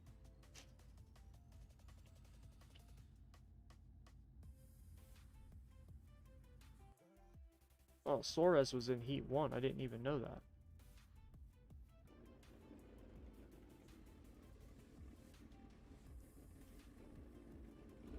Good luck, Kale. Just get up there and let her eat.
Mostly spend half my time making libraries for my cars, and it runs super smooth.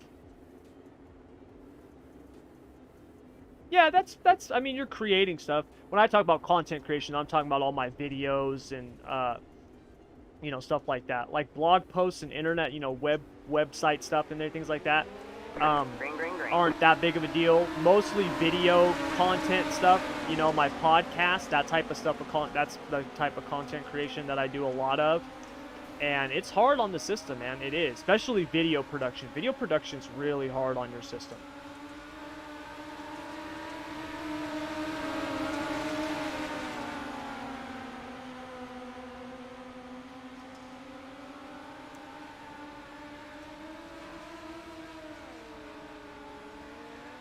But, you know, making paints, libraries, and stuff like that on Photoshop's no easy task. Especially if you use something like Illustrator as well. You know, when I'm doing paints and I'm using, you know, Illustrator, doing vector paints and stuff like that, it can be pretty strenuous if I have other stuff going on.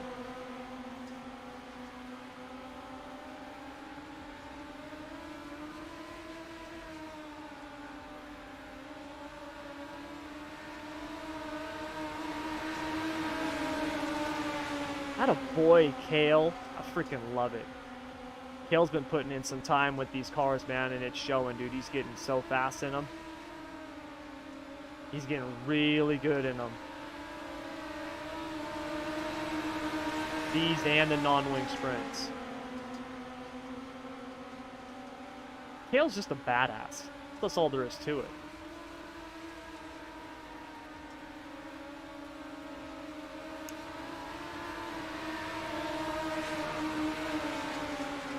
Just one of those absolutes in life. I tried streaming one of my races where I actually got off my first third over wing. Super choppy. Yeah, see, now streaming on your system, you know, that would be really hard to do. Your system couldn't handle that because the only way for you to do it is to do X264, which is the CPU encoder. And CPU encoding is really hard. It takes a lot of resources. And if you're using integrated graphics on your CPU and then streaming, yeah, that's not going to be good. I use X264 as my encoder. The only reason I do it is because I have a 12-core processor. That's it. You know, when I have the 10900K, I'll use X264 still. But if I had, like, anything less than 8 cores, I wouldn't do it. Because it can be a lot, man.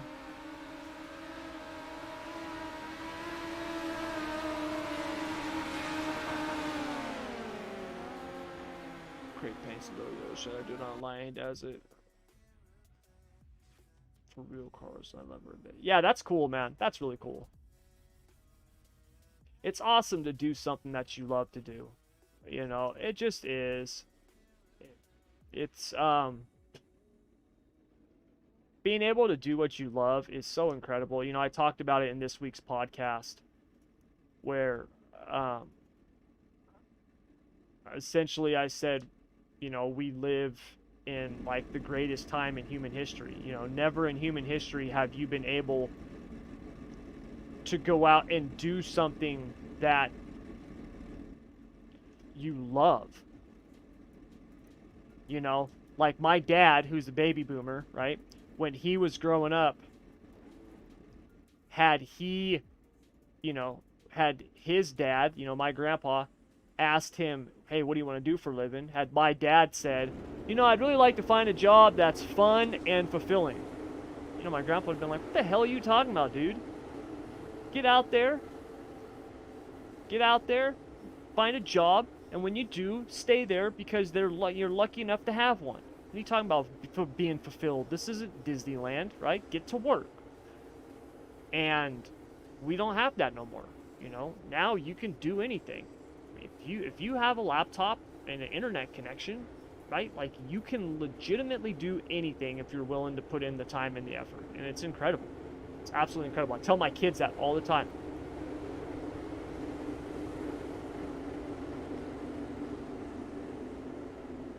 It really is, yeah.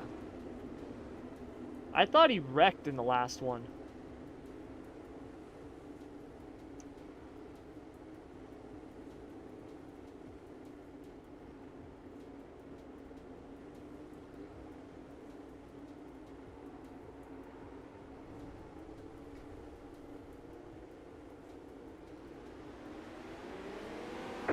But yeah, I tell my kids all the time. It actually drives my wife crazy. Because my wife, you know, she wants our kids to go to college, which is fine. College is great, you know what I mean? Like, it is. And I don't knock anybody that goes to college. If that's what you want to do it. But for me, I don't see a reason to go to college anymore unless you're wanting a career in something that requires some form of certification, right? Like that's why you would need to go to college. And you know, like my daughter, she wants to be a nurse. It's like, okay, you got to go to college, right? Like you have to go to college for that. But my son, who's 8, he doesn't know what he wants. Well, he does. He says he wants to be a YouTuber like me. I'm like, I'm not a YouTuber, buddy, but okay, I get what you're saying. But like I told him, I'm like, well, you don't have to go to college, right? Like if that's what you want to do, you can do it. You don't have to go to college.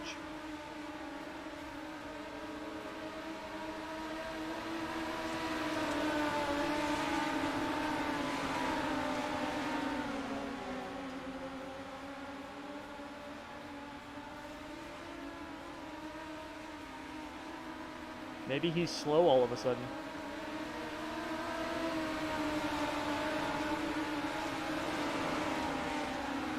Maybe we're just better than him.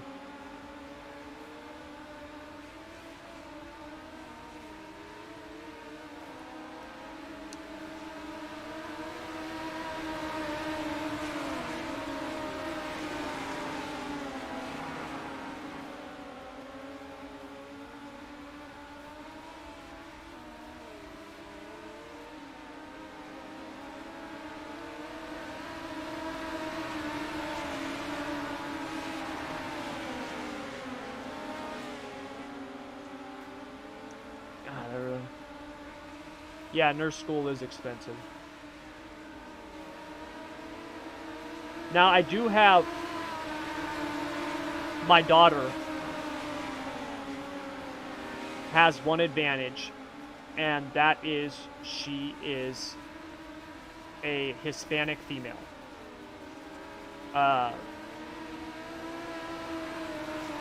She will be eligible because she also gets really good grades. She's super smart, and I'm not one of those parents that's just like, oh, my kid's so smart, when they're not. Like, my son, I love him. My son is incredibly intelligent when it comes to certain things. School, not really his thing, okay? So, I'll admit it. My daughter's really smart. She's good at school. And she'll be eligible, like, because I've already kind of looked into it and stuff like that. There's so much stuff in terms of, like, grants and scholarships and opportunities for, you know, whether it's just girls, you know, good grades, minorities, like all that stuff. So luckily, you know, me and my wife, we might not have to, you know, dole out 100K for her to go to school, hopefully. All right, let's see how this thing goes.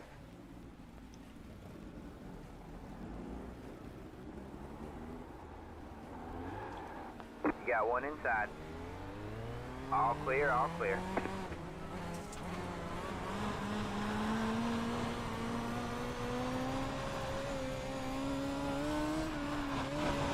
Roll car ahead.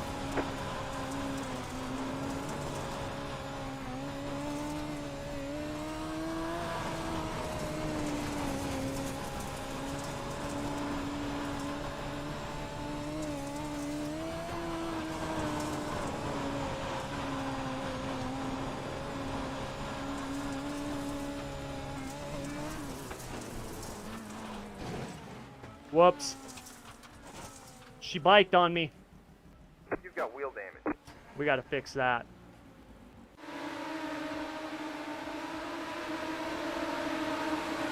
That's too much.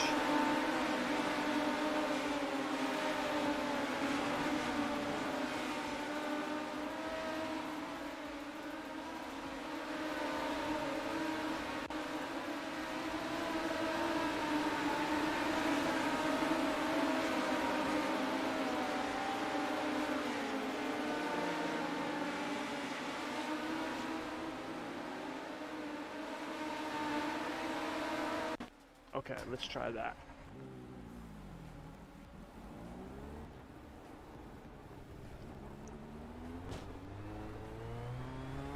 Yeah, I caught the cushion and just bicycled and flipped.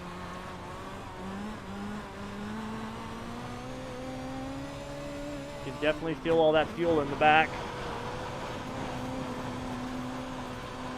It's gonna be hairy the first few laps until that fuel burns off. Go high. You're clear high, clear high.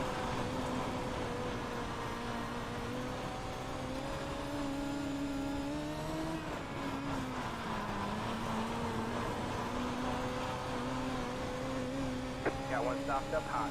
Low car up high. Got one stopped up high. Go low. Got a car stopped up high. Go low.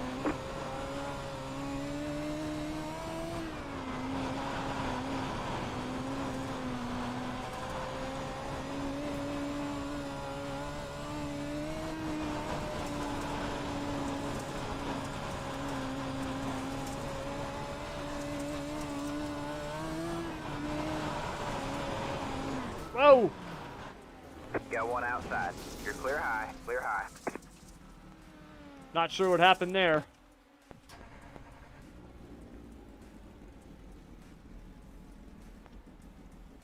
Ugh.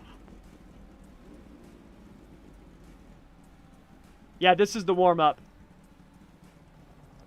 Rock screens. That's right, Kurt. The rock screen, baby. Outside. Tiernan runs a Got one rock inside. screen, All clear, all clear. You got one inside. and he's one of the best. Clear low, clear low. Dustin runs a rock screen. I mean, and need I say more? If the donut machine's got a rock screen, Car stopped that's all ahead. you need to know. Go high. Go high.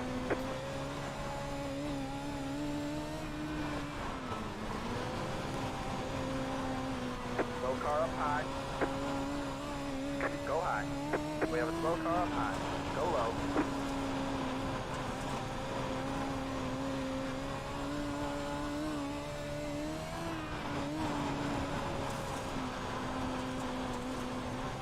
He talked in the big block race last night, briefly. I think he said good luck.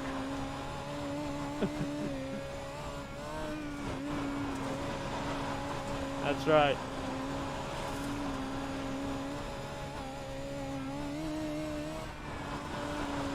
That's correct, Tyler.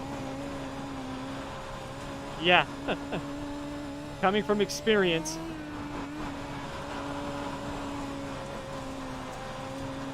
What are you, 6? Alright, man. Warm up is over.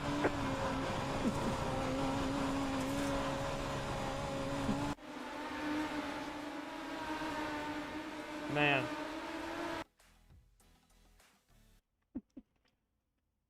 I just had deja vu right now.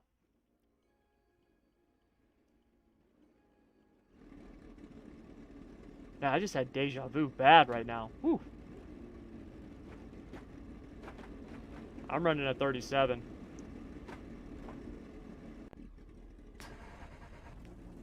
Alright, man. Line up on the inside row. Pit road is closed.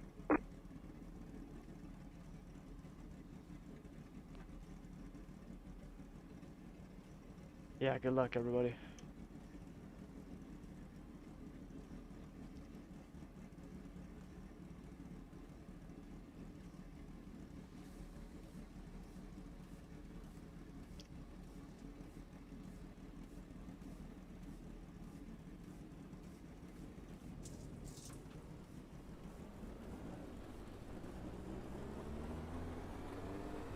All right, everybody, 30 laps, top 3 on the front stretch at the end of the race for pictures. Good luck.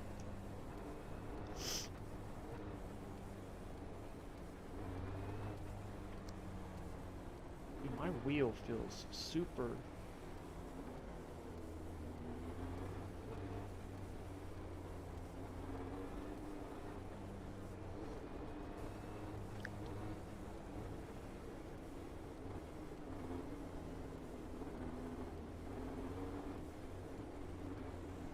Alright, man. We're going green next time. Bye.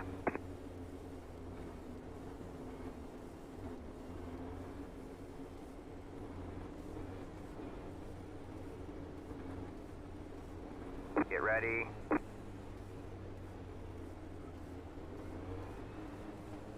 Alright, man. The pace car is in. All right, here we go.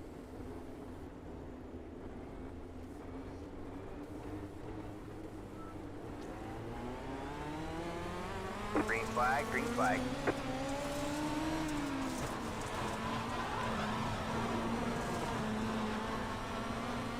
Inside, you got one outside. You're clear high, clear high. You're clear high, clear high.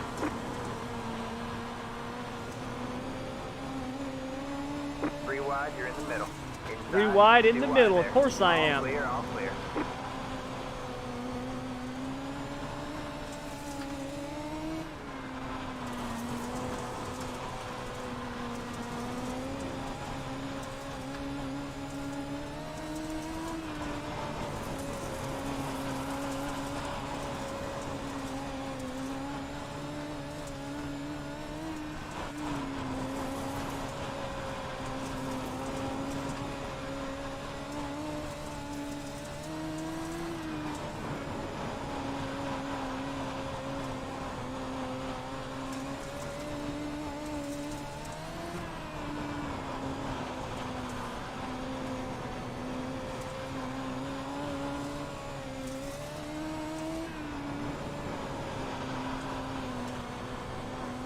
Alright, man, caution is out. Caution is out. Line up single file. Pit road is closed. Let the 98 car by.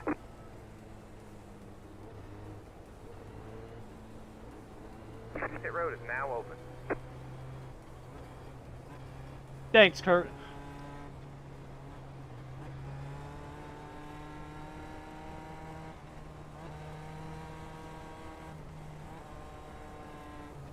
If you're loose on exit, what's your left front rebound at? Put it at 4. What's your right front rebound at? So put your left front, go to 4.5 on the left front, and go to 3.5 on the right front.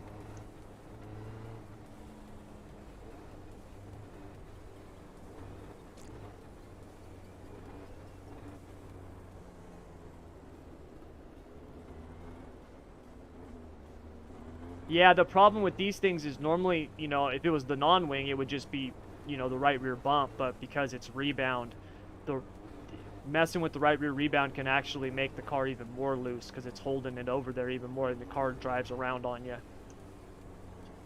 Alright, man, we're going green next time. Bye. Yes.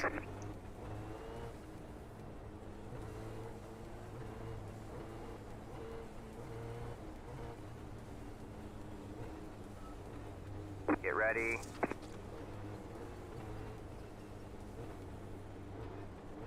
The pace car is in.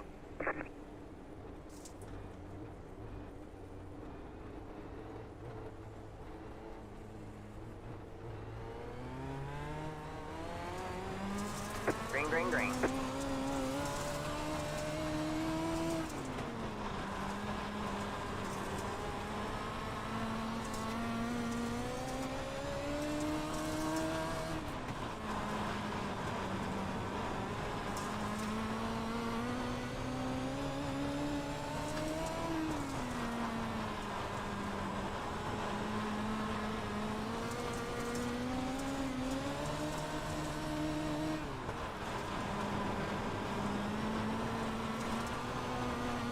Outside.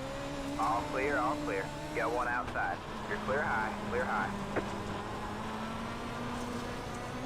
Got one outside. All clear, all clear. Outside. All clear, all clear.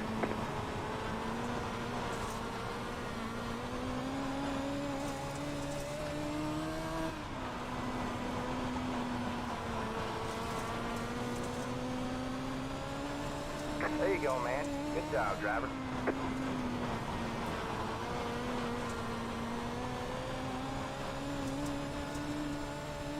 Alright, man, caution is out. Caution is out. Line up single file. Pit road is closed.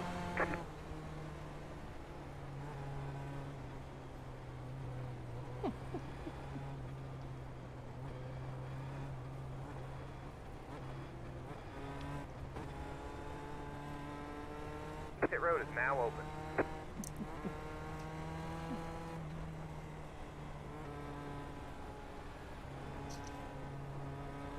Past the 2, past the...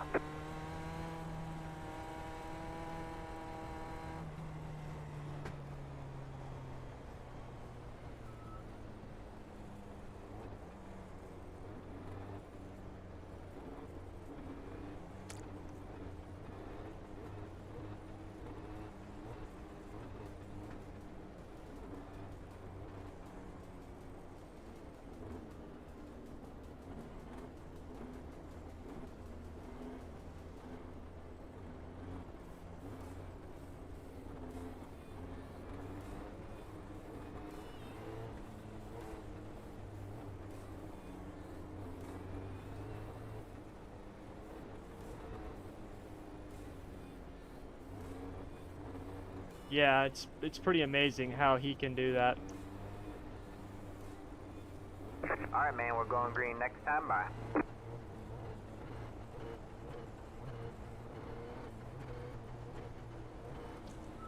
I would much rather go up to the top. The top just doesn't seem to be that fast right now. Get ready.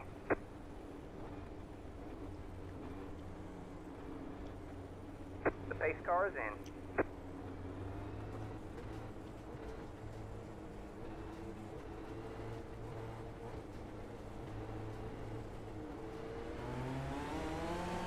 Green, green, green.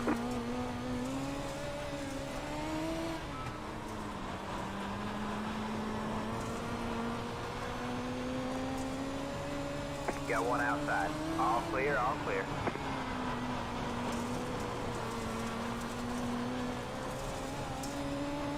Got one inside. Clear low, clear low.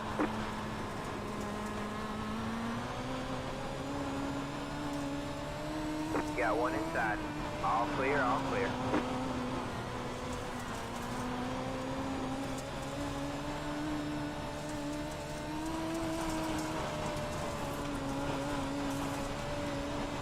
Alright, man, caution is out. Caution is out. Line Damn up it. single file. Pit road is closed. Past the 33. Past the...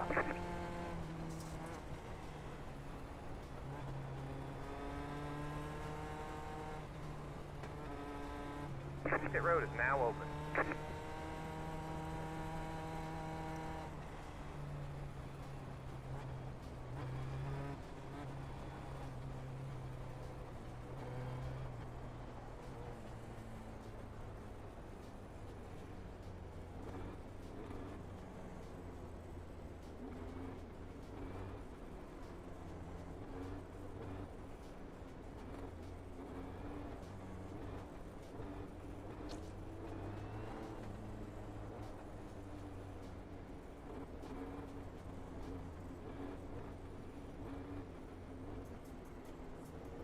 Freaking Soros. I don't know how he is just like 2 tenths faster than everybody. It's unbelievable.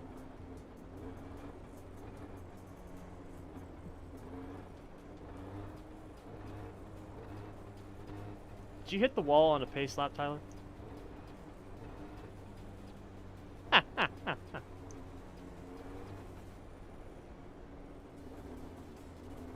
Alright, man, we're going green next time. Bye.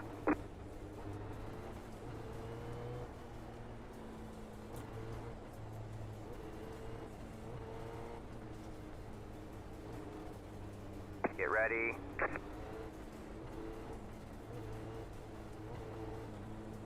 The pace car is in.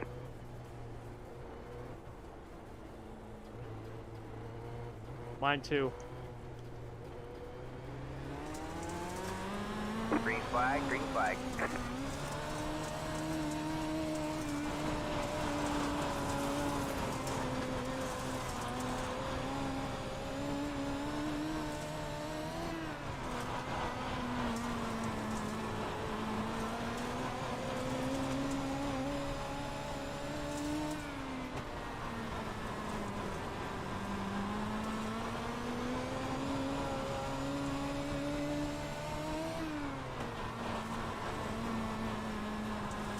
Alright, man, caution is out. Caution is out. Line up single file. Pit road is closed. Let the hay car by.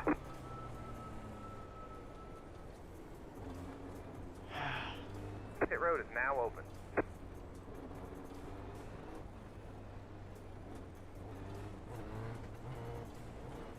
Let the 85 car by.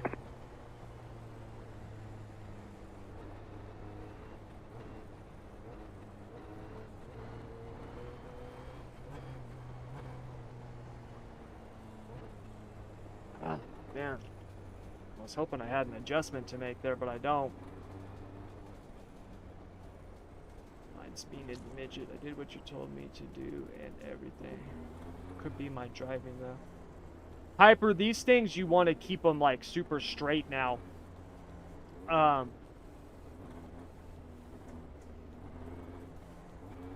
You know, it's just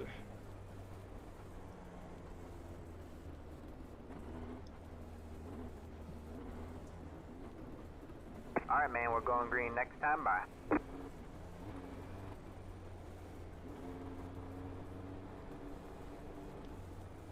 yeah, just spin donuts. Get ready.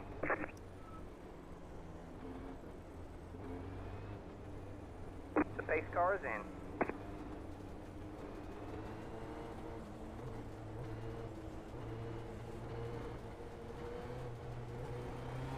Jake still holding strong up front. Green flag, green flag.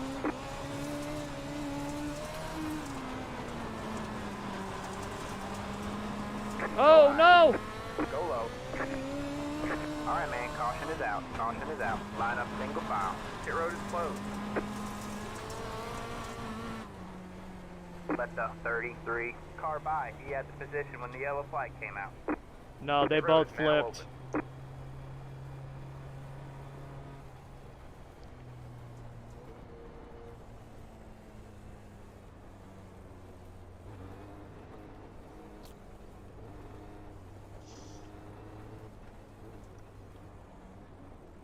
loose on entry, increase the right rear rebound.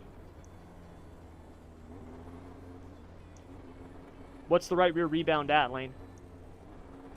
Yeah, go to 5. Oh no! That's okay. That's how I am too sometimes when I'm trying to make shock adjustments or clear black flags.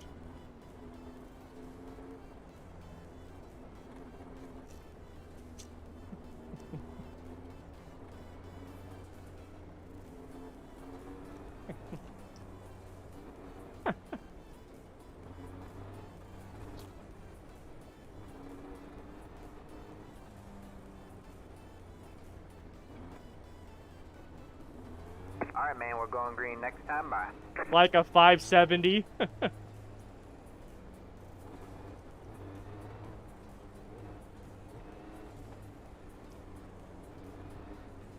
Get ready. Yeah. Alright, man. The pace car is in.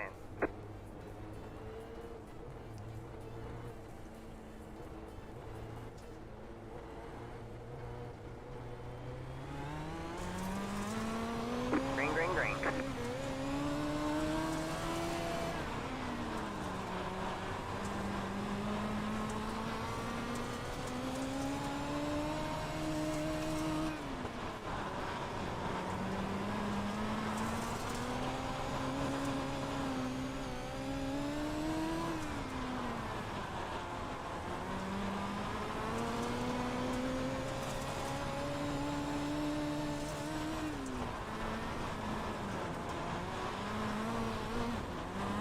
Damn tire.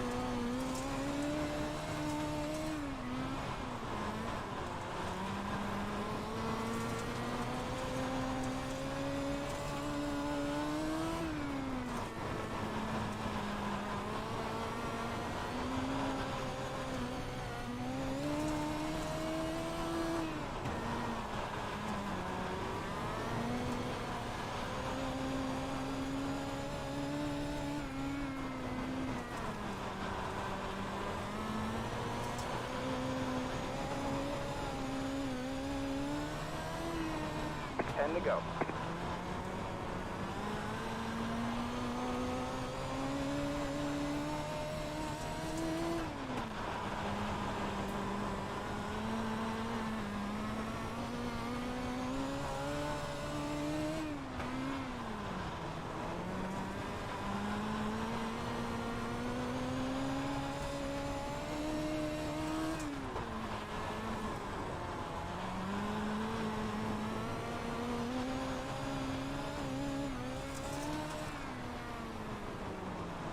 My car's got way too much left rear drive. It just wants to shoot straight up to the wall as soon as I hit the throttle, man.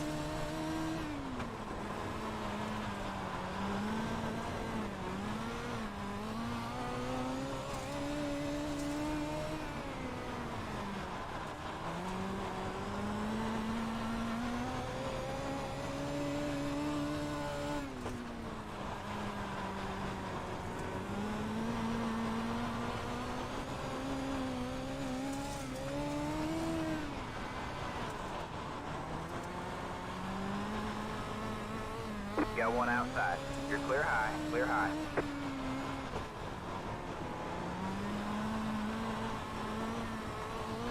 No, Lane, save it! Got one outside. You're clear high, clear high. 5 laps to go.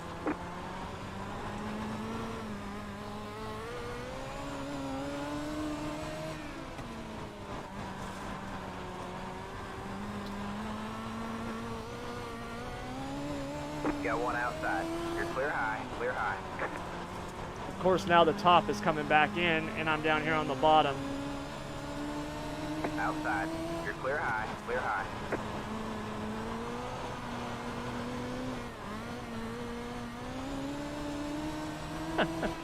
It was close.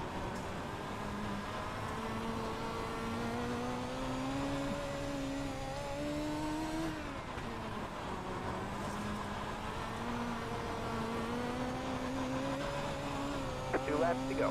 Outside. You're clear high, clear high.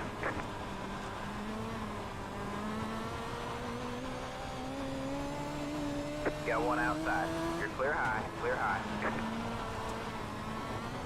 All right, man. White flag at the line.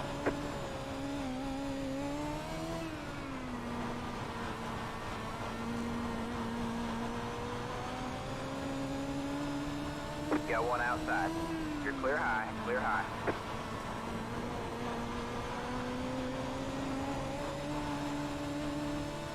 Got one outside. All clear, all clear. Awesome race, Kale. That was fun, man. Checker flag this time by. Yeah, that was, dude. Whew, man. That was intense. I wanted to get to the top so bad, man, but Kale, I just couldn't clear him, dude. I couldn't clear him. I could hear him coming, and then I saw him in the mirror. He was coming on the top. I just couldn't get up there. And once he got that, dude, he was better than me, man. Just faster than me. That was a lot of fun, dude. I enjoyed that.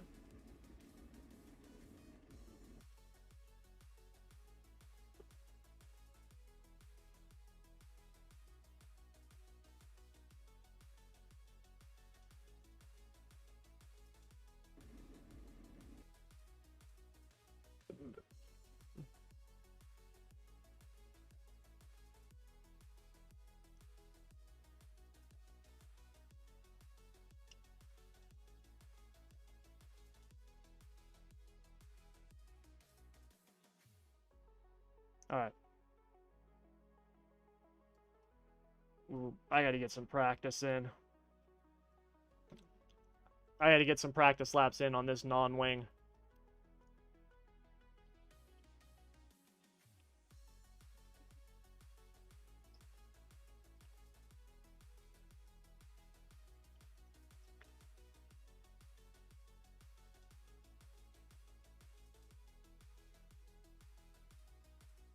I said that at the start of the race.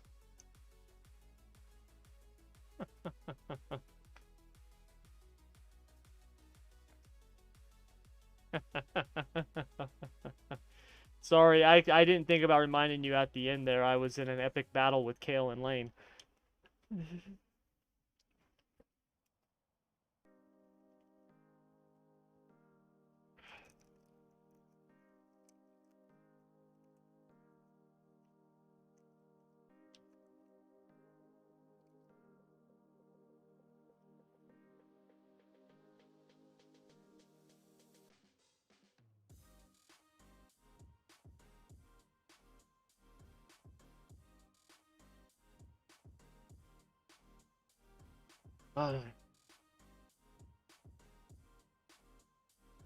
I'm gonna try this gear that these guys have been trying. Yeah, it was.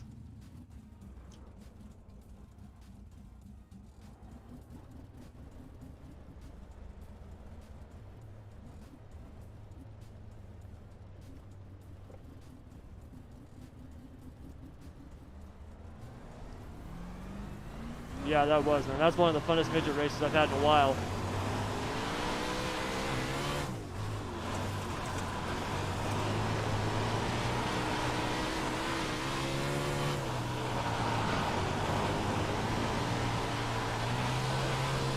It was good. There was only 2 of us that ended on the lead lap, but it was fun, man. There was a restart with like 4 laps to go, and I was second, and he got a huge jump on me, and I couldn't catch him, so. But it was fun, man.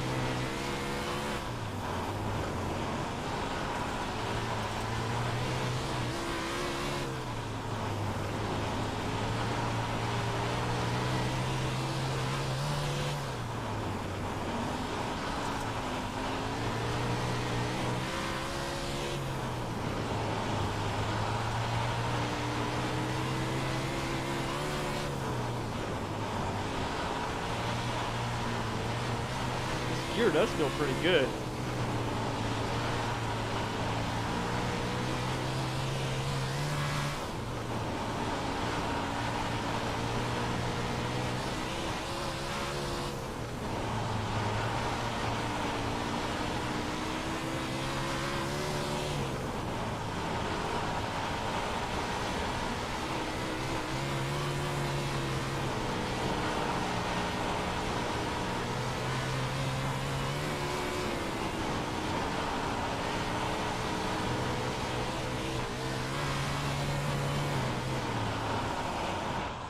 You know what the problem is? I don't have my rock screen on.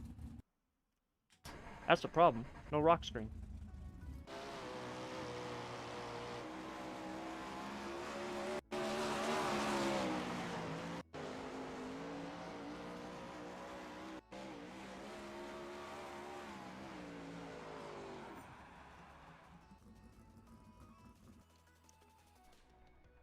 Alright, now I want to try that other gear that I was running before.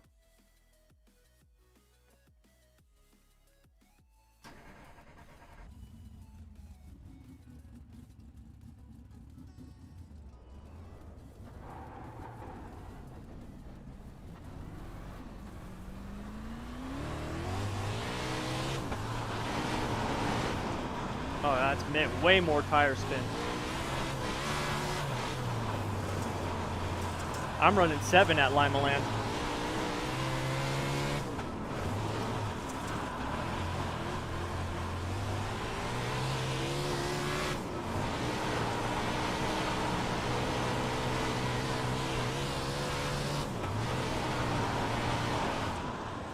You too, Tony. Have a good one, man.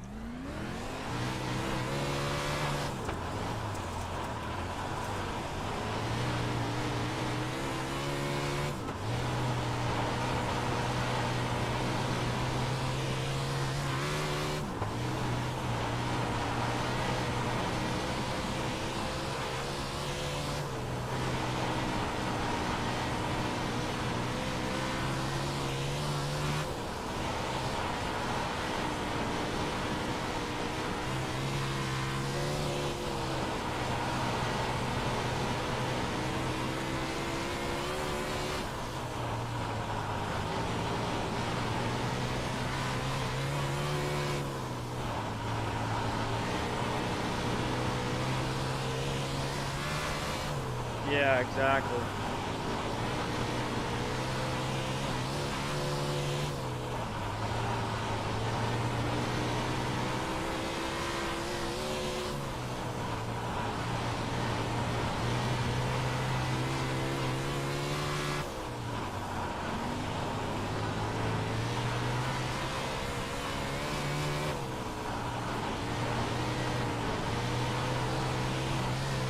Whoa!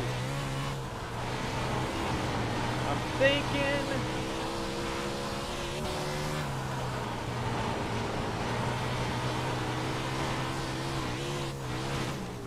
the 55 is better. I got one of those. Got one of those Tylenol stuck in my throat. Ugh.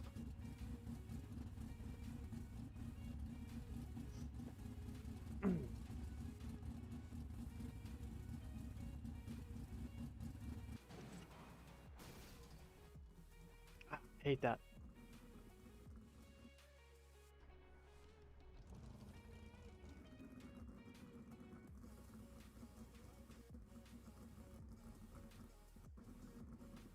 Yeah, you might as well do it.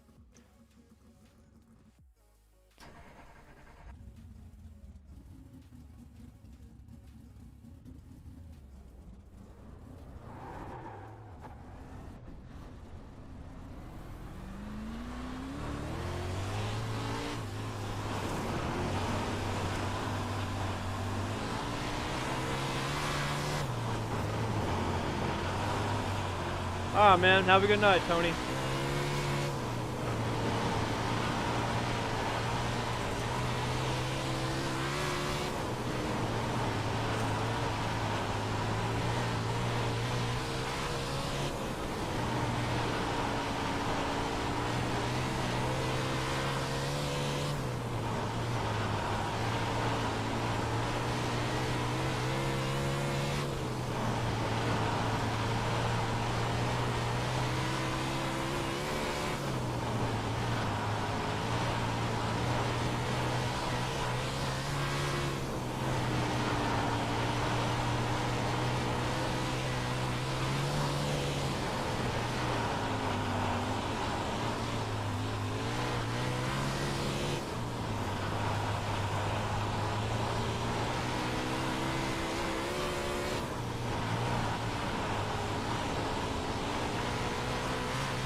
That was intentional.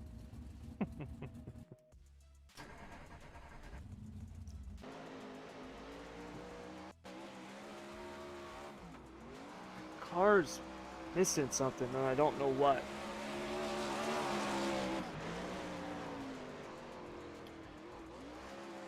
You know, I think I'm gonna do this. So let's go there and there.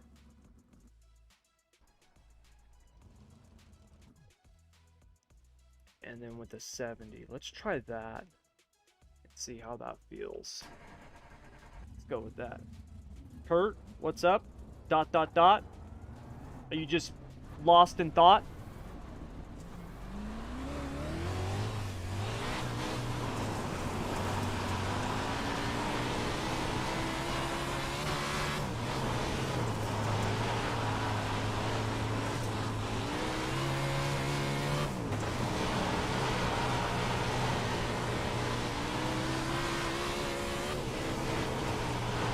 That actually feels really good.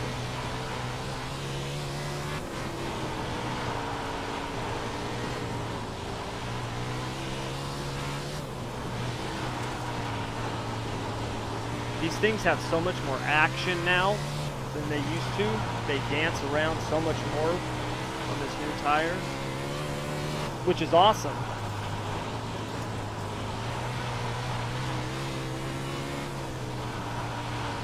I actually think, in my opinion, now granted, I've never raced a non-wing sprint car, but I was around them. I spent years working on sprint cars and stuff, you know, so I know how they should. I have an idea of how they should feel, or at least how they should act.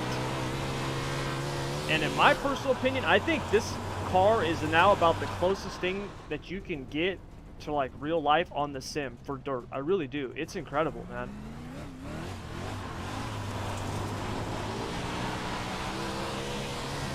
The way that the chassis reacts now, the action, the way that the suspension reacts, the drive. I mean, because these things in real life, they drive, I mean, basically off the right rear.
That feels really good. We're going to go with that. Can't think with these bars in the way. They're not bars. They're little pieces of rod. That's going to be my base. That's what we're going to roll with. That feels really good. What time is it? 59. Time to go. Perfect timing. Perfect timing.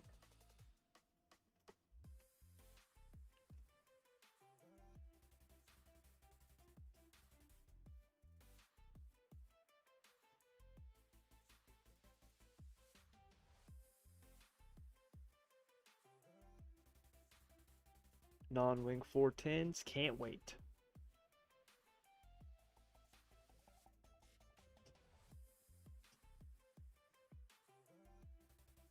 Thanks, Luke. What thing do you install to help with the force feedback? Oh, I run IRFFB Flex. That's what I run. IRFFB. If you... I have a video on my YouTube channel. Let me see if I can find it. Up here it is. Okay, this is gonna be tough. I sleep. The video is titled "The Most Incredible Discovery I've Ever Made." That's the link right there. I walk you through IRFFB. It was eye-opening. Like, I didn't realize how bad iRacing's force feedback was until I used IRFFB. I really didn't. And as much as it helps on the dirt side, it helps even more on the asphalt side. Now, I will say this. It can be really buggy because you have to use VJoy and then you have to use IRFFB, and there'll be times where you set it all up and then you go to run it and it's not working. You have to recalibrate it and stuff. So it's not perfect. It's not a perfect system. I wish I had known that going in. When I did that video, I was told about it by somebody. I used it that night in some league races, and it was the best the car had ever felt. I mean, it was incredible. And literally the next day I did a video and was like, dude, you've got to check this out. It's incredible. And I did some research, and other people had videos out there too on it, you know. And I was like, man, this isn't even like a new thing. Like, it's out there, just people don't know about it. And I did that video, and, you know, some people have had trouble with it. You know, out of all the people who've used it, there's a ton who still use it and love it, but there's a good chunk of people that it doesn't work well. They had to get rid of it. They had to stop using it. So stuff like that. Yeah. So just know that going in, please.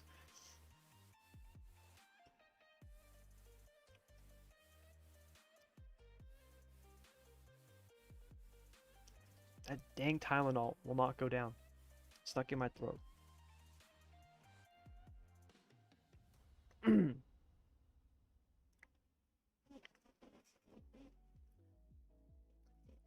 I forgot how many people. I had a lot of haters on that video. I had a lot of people that were not happy about that video. I had a lot of people that liked it, but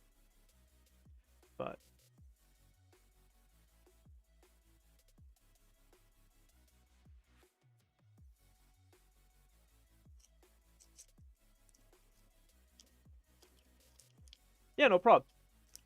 What's up, Zach?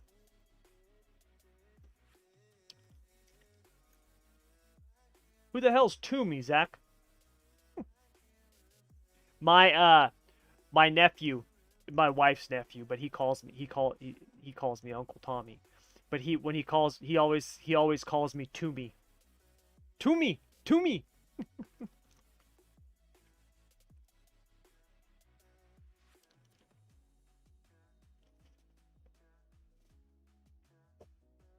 Zach, tonight's race is broadcast, buddy. We're on Whiskey Oval tonight.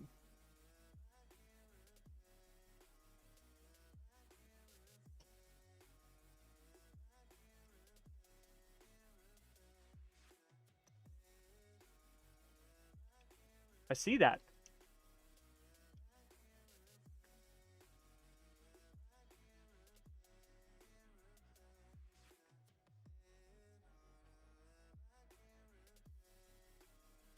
You been driving them a lot?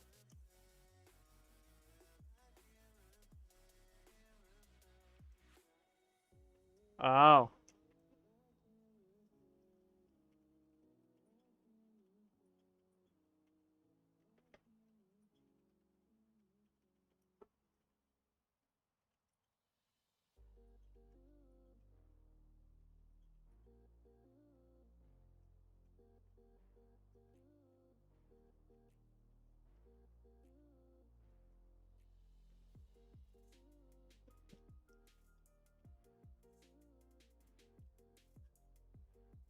Tommy, do I have to do anything to join SSR besides joining the Discord? No, Tuck. Go to schoolofsimracing.net.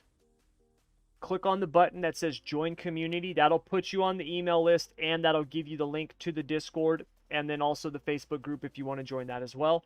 And that's it. You're in. You'll get your free membership to SSR, and you're all set. Now, if you want to join like the insider program or something, like that's a paid service, but in terms of being a part of the community, no, that's it, man. You're all good.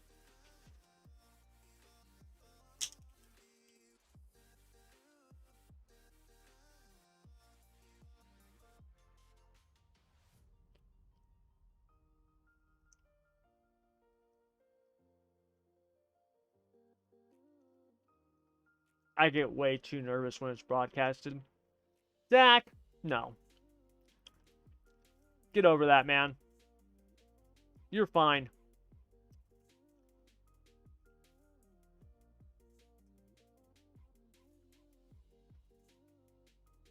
Zach, you're fast and everything, man. Tuck, the Insider program is where I build custom setups for the cars for dirt and asphalt for the official season. Sprint cars, we have a builder, Shea Paulo, who's a pro. He actually builds the sprint car setups now.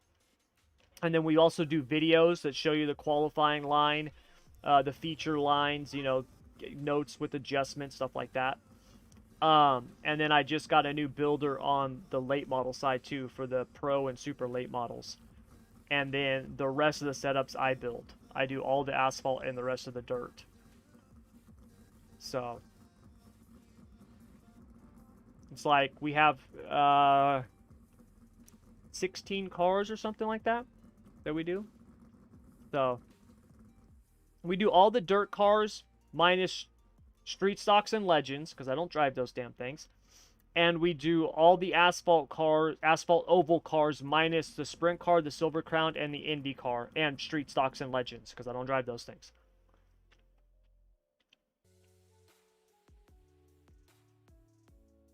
Zach, relax, dude. Relax, man. There's no reason to be nervous. You are good.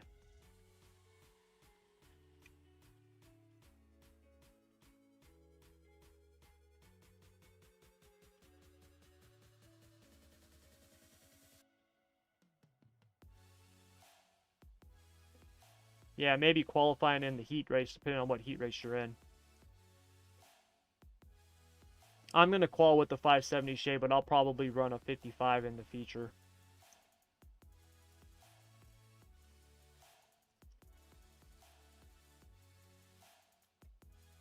New announcement coming soon. Yeah, I'm going to be announcing the late model builder tomorrow. Yeah, I'll be announcing it tomorrow. Mm-hmm. Yep, I pretty much finalized it with them today. And, yeah.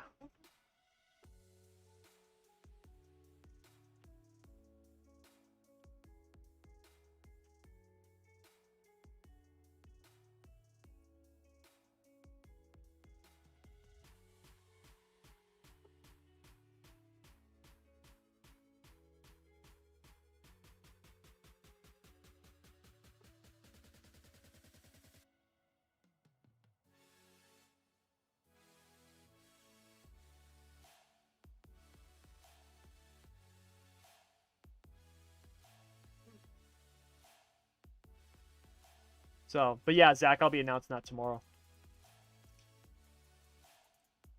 I need to get a midget builder, a non-wing sprint car builder. But probably have to hold off on that for a little bit just because SSR's overhead has increased quite a bit over the last month. So can't contract too many more people right now.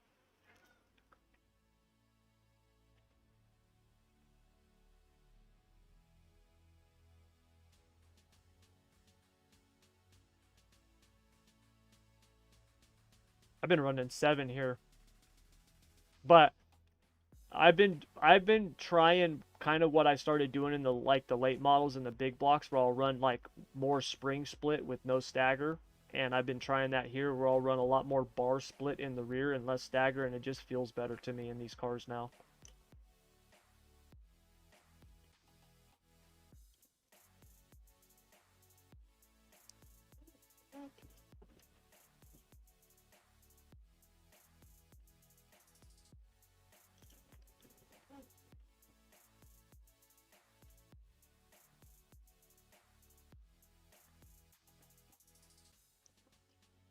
Yeah, non-wings don't run stagger like wing cars do.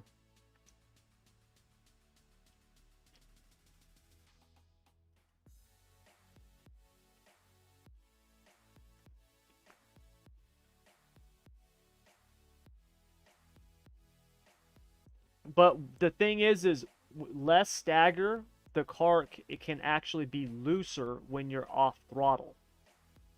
Like it can, so it can have, when you increase stagger and you're off throttle, that can tighten the car up when you're off throttle and you have more stagger.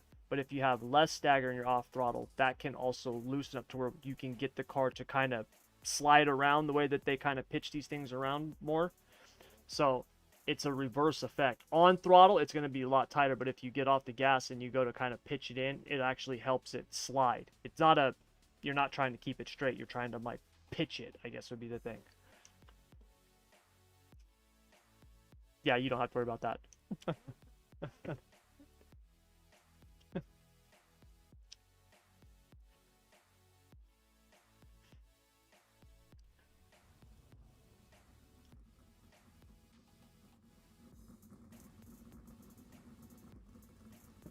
Dang, I wish I could tune. Yeah, Tuck, it's a lot of work, man. It's a job. It's a job. It's a lot of work. I spend now doing the asphalt stuff. If we take last week, so last week, you know, when I did the late models, I did all the cars but the wing sprint cars. I did every other car. And there's 8 asphalt cars. That's 8 asphalt cars and 6 dirt, so 14 cars. I spent probably 30 hours building setups for this week's officials alone.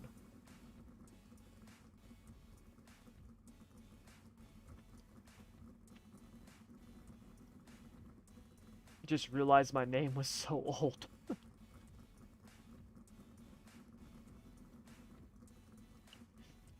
Yeah, it's a job. It is. I mean, and look, it's my job now. That this is what I do for a living. You know, SSR is my business. It's how I feed my family.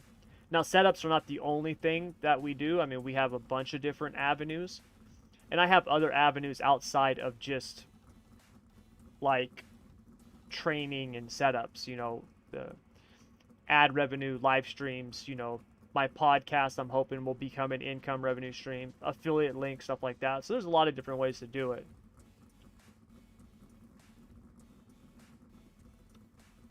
See, I've actually kind of gotten quick at paints. I can do a new paint, a custom paint for someone in just a couple hours. I've gotten pretty quick at that. One of the reasons that building setups on the asphalt side takes so long is because you have to go out and run like 30 or 40 laps to make sure that you're not burning off the tires and that it's going to be good on a long run and stuff, you know? That's one of the reasons it takes so long.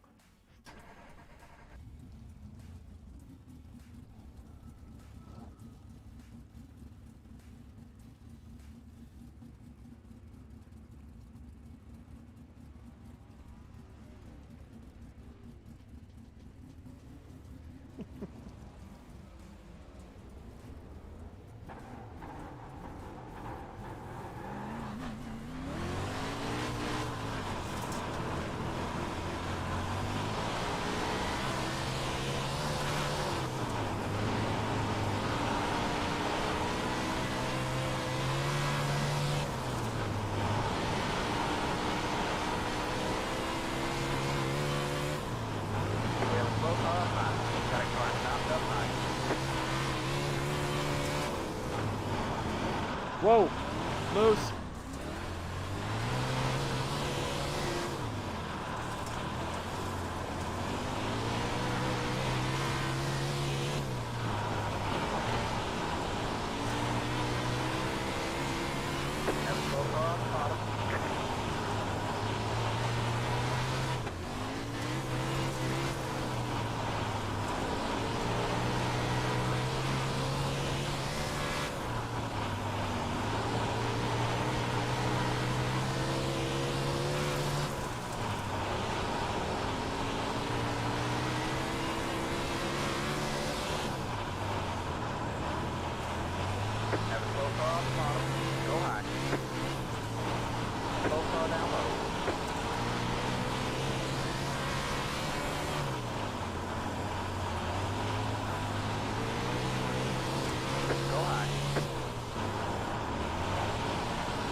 Alright, that's the end of practice.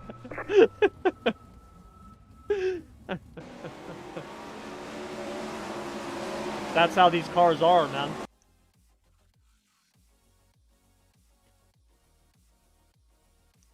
There's nothing shocking about that statement, Tyler. Had you said, hey guys, I just found out James is running a 612, that one would have made me fall out. But for you to say he's running a 522 when the rest of us are up in the mid fives, that doesn't surprise me at all.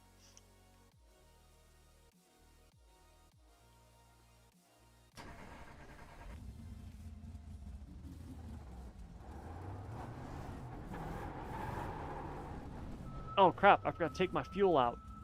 Yep, good luck. Yeah, take my fuel out.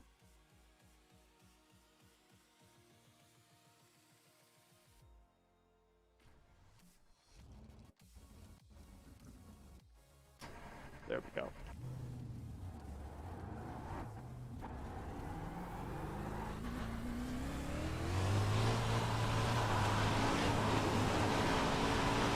Green, green, green. Here comes your first time left.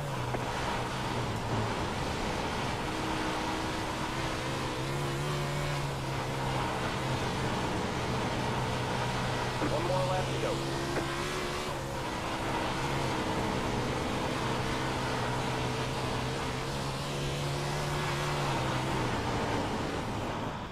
Damn it.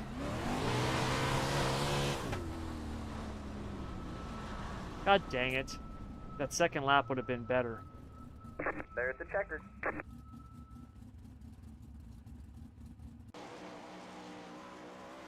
Is this the iRacing one that you changed the colors on or whatever? I actually like that car too. Does that one have shapes down the side of it?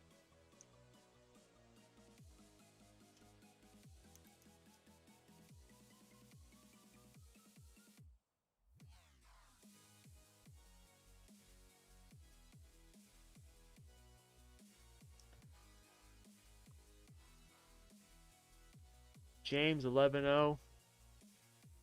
Dang it.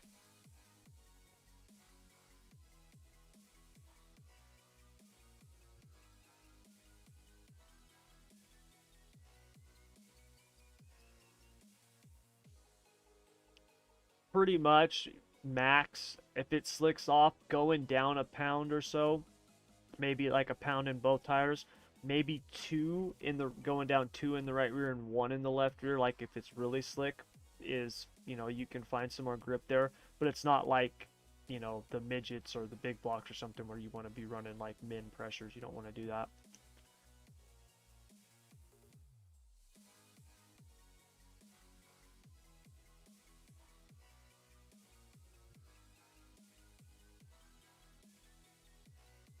It feels like the car wants to slide out from under me if I go down too much on the pressures. But I don't know if that's the bars that I'm running with it and other stuff, because I haven't done a lot of testing with it.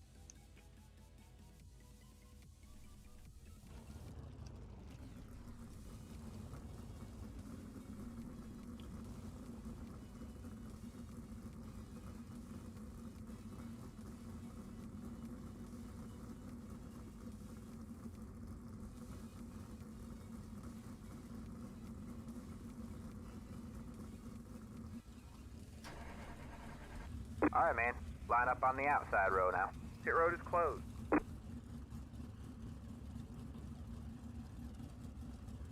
Definitely living my dream. Life I've always wanted to be a part of. Lead a racing team. It's just amazing what you've accomplished. Oh, thank you, Tucker. I appreciate it, man. Oh, okay, Tanner. What's up? Second in a small block race. First point modified. Nice, man. Good job, dude. That's awesome. That's awesome, man.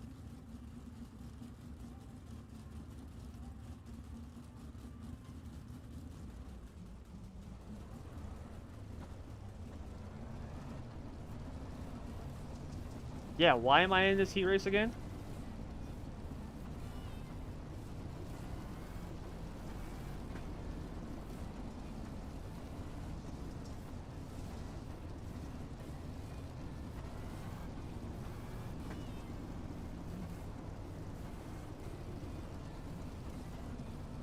Alright, man, we're going green next time. Bye. I feel like I'm in a feel like I'm in a non-wing feature right now. Get ready. Yes. This. The pace car is in. Green, green, green. What's up, Tyler? We have 10 to go with time. Can't even give me a turn, can you, Tyler? Can't even give me a corner, just gotta throw it in on me. He knows I suck at the outside pole.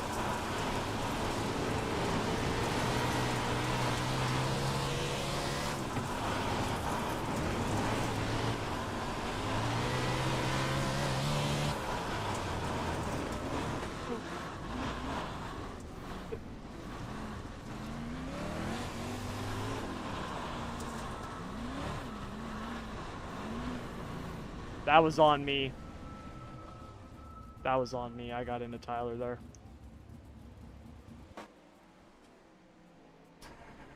That was on me. At least I thought that was on me.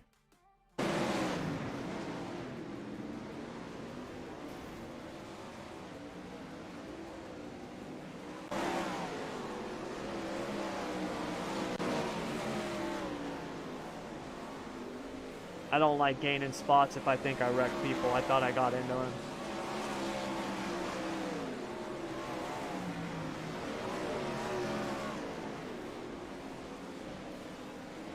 So Blake, the old videos are still kind of relevant, not completely. I'm gonna do new ones. The reason why I haven't updated all of the free setups for the sprint cars, and the reason why I haven't done new videos on how to set them up, is because iRacing, you know, they've been in the forums, the way that they've been talking, they've made it sound like they're gonna be doing more changes to the tire, because the wing sprint car tire, it's still missing something. It's not like the non-wing sprint car tire is phenomenal. What they did to the non-wing is amazing. The wing sprint car tire is better than it was. It's a step in the right direction, but it doesn't have the drive that you need, like on the bottom coming out of the corners and stuff. It feels like it's just spinning. And so they're going to change it. They're going to do a tweak to it. I just don't know what that is or when it is. And so that's why I haven't put anything else out, because I don't want to put something out and then all of a sudden they do a patch. Like we got a patch on Tuesday. I actually think Tuesday they might be doing something to the sprint car tire. So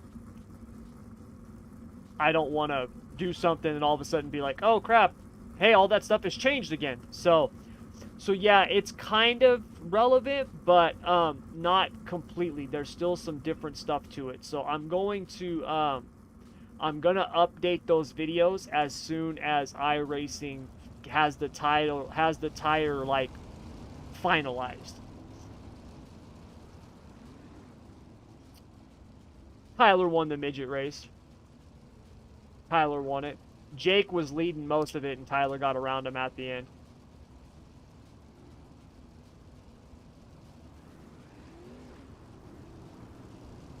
What'd he say? Was he talking to me? Oh, okay. I didn't catch that.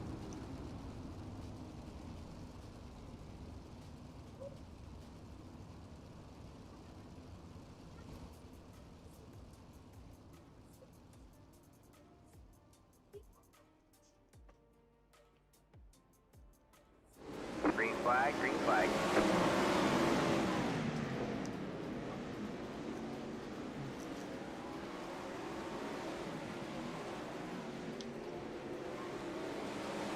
It's okay, I wanted to go through the consolation tonight.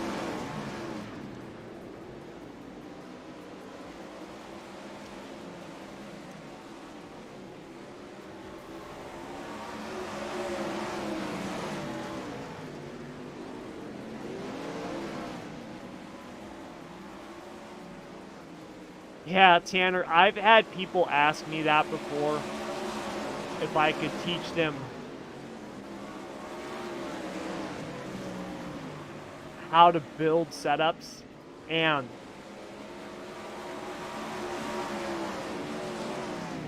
that's one of those things, I hate to say, it's not a It's not a video.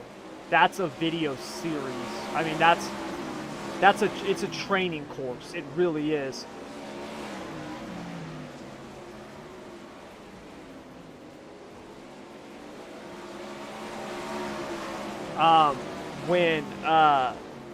When I did the Sprint Car Road to Pro, we covered building setups. It was a whole week of videos. Because, so what most people think, and you get like a setup, like let's say, because I've got setup guides, right? You got a setup guide, and it says, let's say the car's loose on entry, right? And you can look at it, and there's 4 or 5 different adjustments that you can make to fix loose on entry, right? So you can move the right rear end, you can move the left rear out, you can decrease the stagger, you can go to a softer bar, you can change the shock, right? You can go to less bump, increase the rebound, you can go to the left rear and decrease that rebound, right? You can change, you can change the ride height, like, you know, there's a ton of different adjustments that you can do. And the problem is that there's actually certain adjustments that you want to make in certain situations and certain adjustments you don't want to make in certain situations. And those situations are so complex, right? In terms of how you think about it, it's just not a 20-minute video, you know what I mean? So I want to put together a kind of like a free training course type thing, like just make it free, you know, on the website. That'll kind of show that, like walk you through like the process of building them. Because if I did the videos for that, dude, if I did like a YouTube, it would be a whole playlist on YouTube. Be a ton. And the thing is that it's different for every car. How I build a setup for the big block is different than how I build one for a sprint car. And when you guys see me like here on the live stream, for example, like when I was testing, right? I was changing a bunch of stuff, right? I'm like, oh, I'm going to try this gear, this stagger, this bar, this shock. You know what I mean? I'm doing all kinds of stuff like that. The normal person who's learning to build, you don't want to do that. That's the last thing you want to do. Like, I'm able to do that, like, without sounding like, without like tooting my own horn. I'm able to do that because of the knowledge and experience that I have in it, right? Like, that's why I'm able to do that, because I know if I make these changes in this combination, how the car should react. And all I'm looking for is I'm looking for that platform, that base that I can then fine tune. Because that's the thing. I have a bunch of base setups that I build from. And so a lot of times, and most of them are in my head, right? And so a lot of times I'll put something on the car, drive, and it's like, no, that doesn't feel right. I'm going to go to this. And it's basically just another type of base setup. And I'll try that. Okay, that feels good. Once I have the base, then I can just tweak it, right? Move the right rear in, move the left rear out, increase the bump on the right rear shock, and okay, we're good, right? Like, just fine tune it. And so building those bases and having all of that, that's what takes so much time.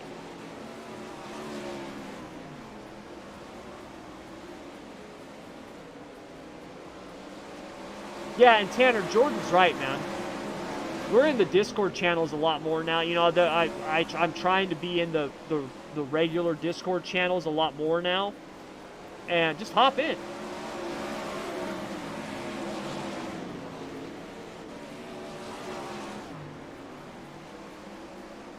Brody, what is the next race that you were going to do? Oh, Brody, after this one, I'm done tonight. I'm done for the night.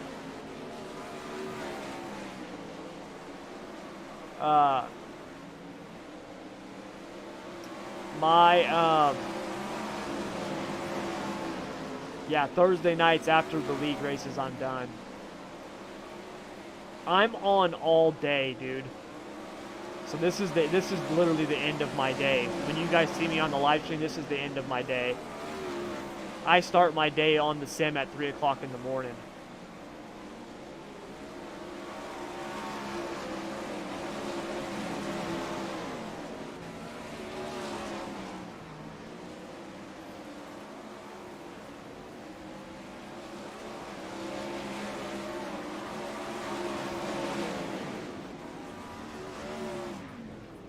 Yeah, it is something you got to learn on a per car basis. It is. You know, that's why I've literally spent, you know, in the last 3 months, I've spent, I would say, close to 500 hours, if not more, learning the Xfinity and the truck and the next gen car and stuff like that. Just a ton of time.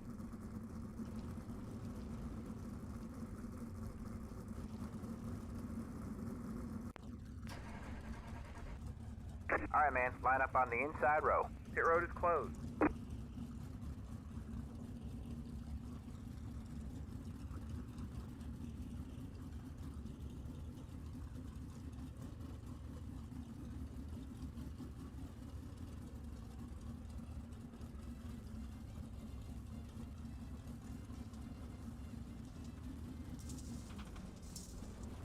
I've got 7 in there right now.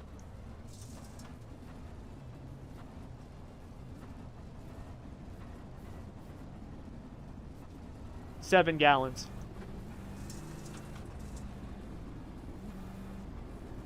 Oh, yeah. Yeah, I'll check it. I think it's 0.5 a lap, Greg. Alright, man, we're going green next time by.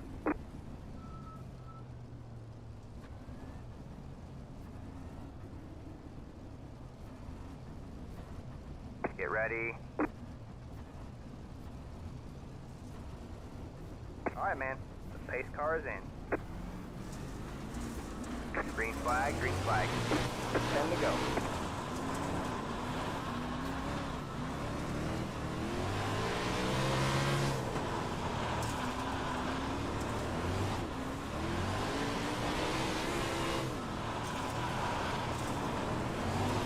You're in third place.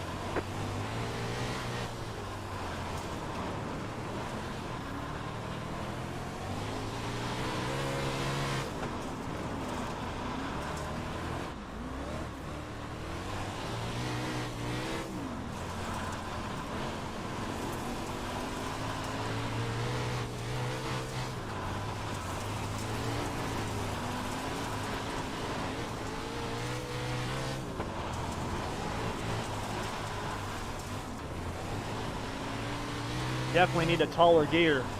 I should have changed that. I should have went to that 55 or 49. Inside. Clear low, clear low. I'm just spinning my tires now. 5 left to go.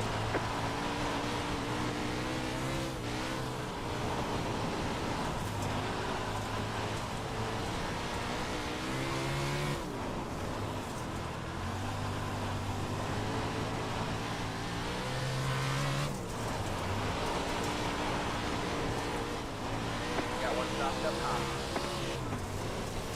Go high.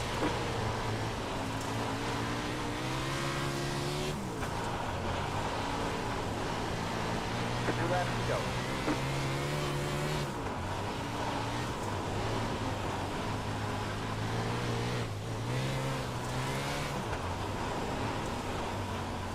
You just got the white flag. That's one more lap to go.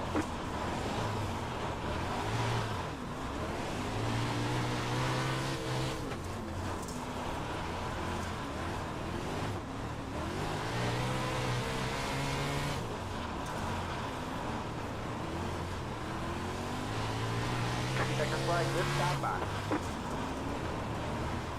Great job, driver.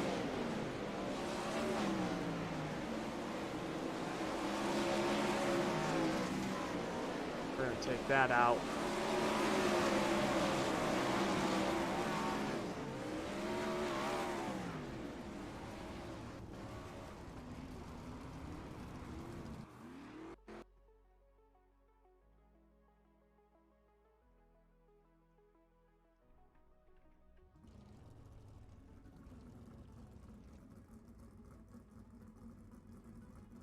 I'm going 16.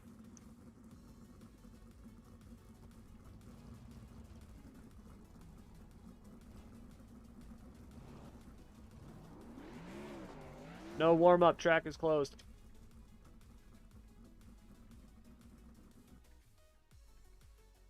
Thanks, Tanner. Any advice on midget sets? Mine are all way slower since the last build update. Feel good and running sprints, but I'm about half a second off where I used to be in the midgets. Yeah, with the midgets bin, really look at the gear, man. The gear is such a big thing on the midgets now.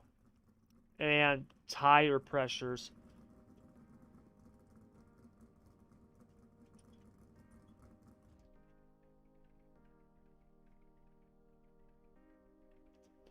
So, you know, I know,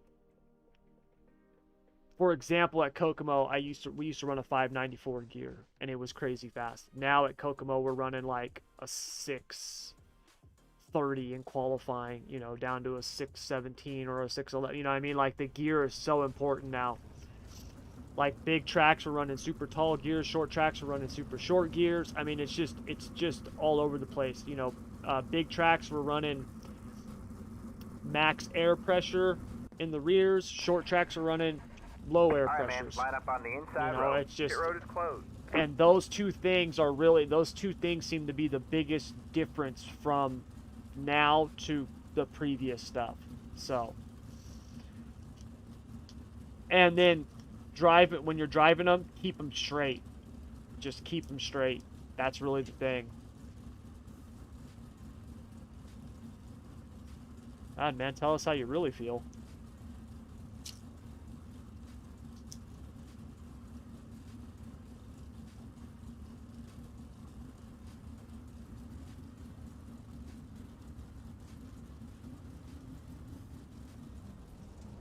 Past the 22, past the 22, past the.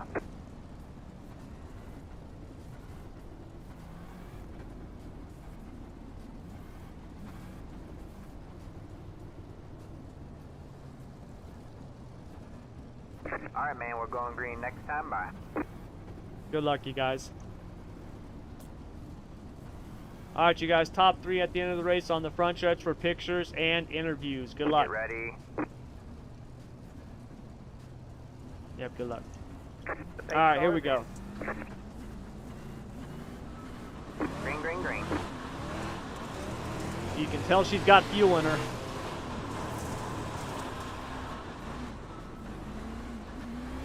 Got one outside. All clear, all clear. Got one outside. All clear, all clear.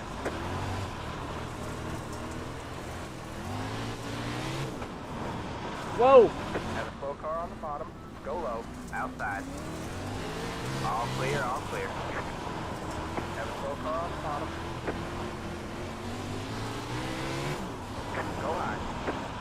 Oh! Alright, man, caution is out. Caution is No! out. Line up single file. Pit road is closed. Past the 80, past the. You've got wheel damage. Catch the 72 car.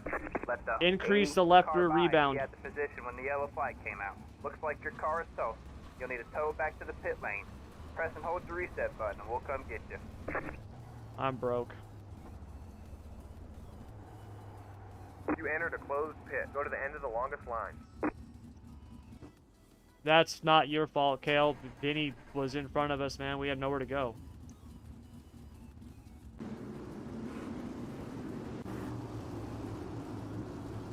What the hell happened?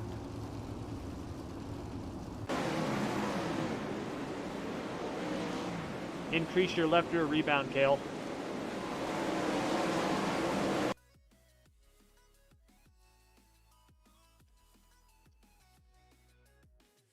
Who hit Vinny?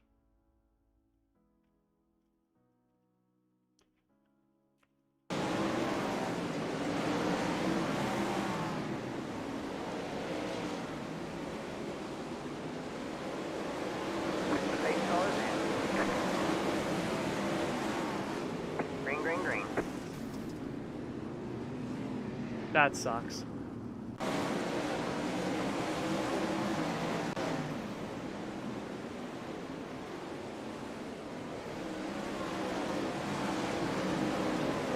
Damn it, man. That sucks.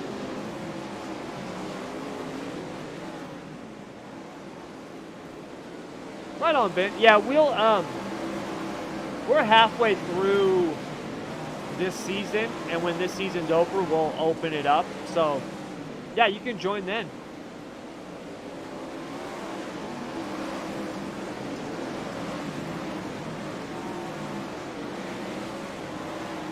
Great job, driver. I don't know why my spotter's telling me great job when I'm broken and in the pits.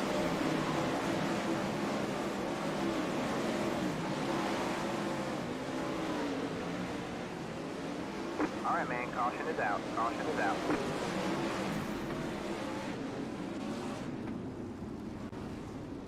Ah.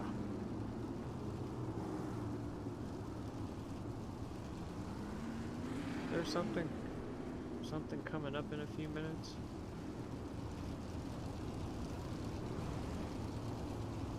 No.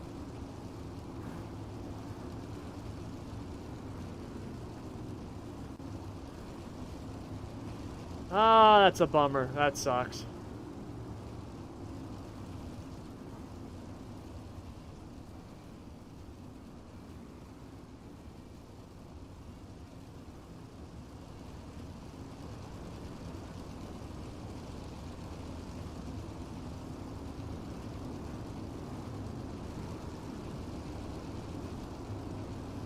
Why is your FOV so... Oh, so Tucker, my FOV is like that because I am on a triple monitor.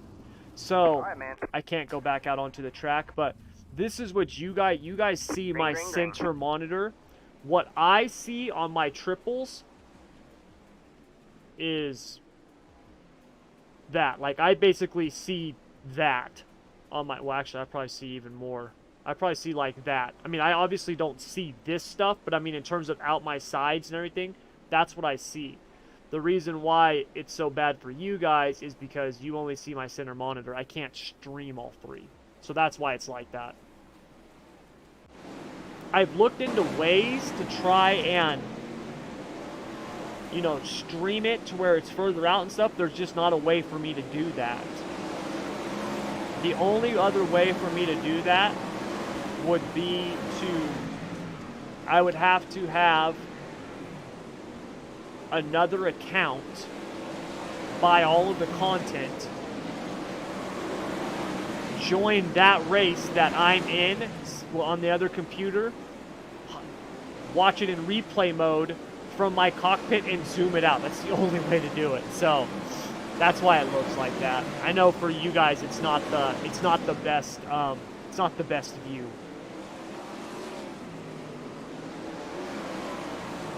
But triple monitors are incredible. Once you go to triple monitors, there's no going back. There really isn't. Alright, man, caution is out. Caution is out. Shay, you're missing part of your hood.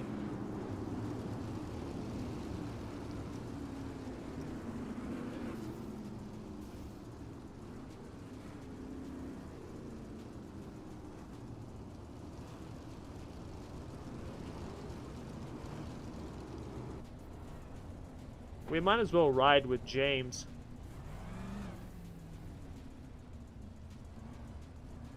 This guy's probably one of the best there is in the non-wing.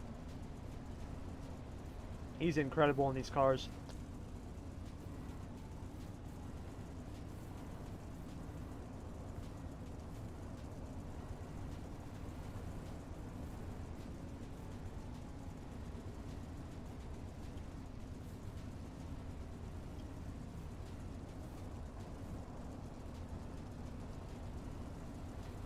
Pace car is in. So Tanner, I actually have...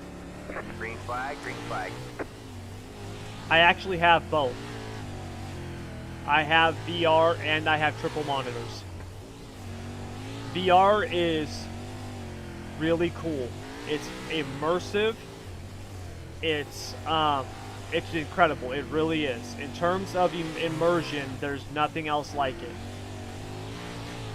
I think triple monitors are better. The clarity on the triple monitors is better. VR just doesn't seem to have the clarity yet. Now it's getting there. The technology's definitely getting there. It's just not there yet. And for me, for what I do, triple monitors is better because if I'm live streaming, trust me, you guys don't want to see VR. If you think my center monitor is bad, try watching it in VR. When it's bouncing around and I'm looking everywhere, it'll make you sick.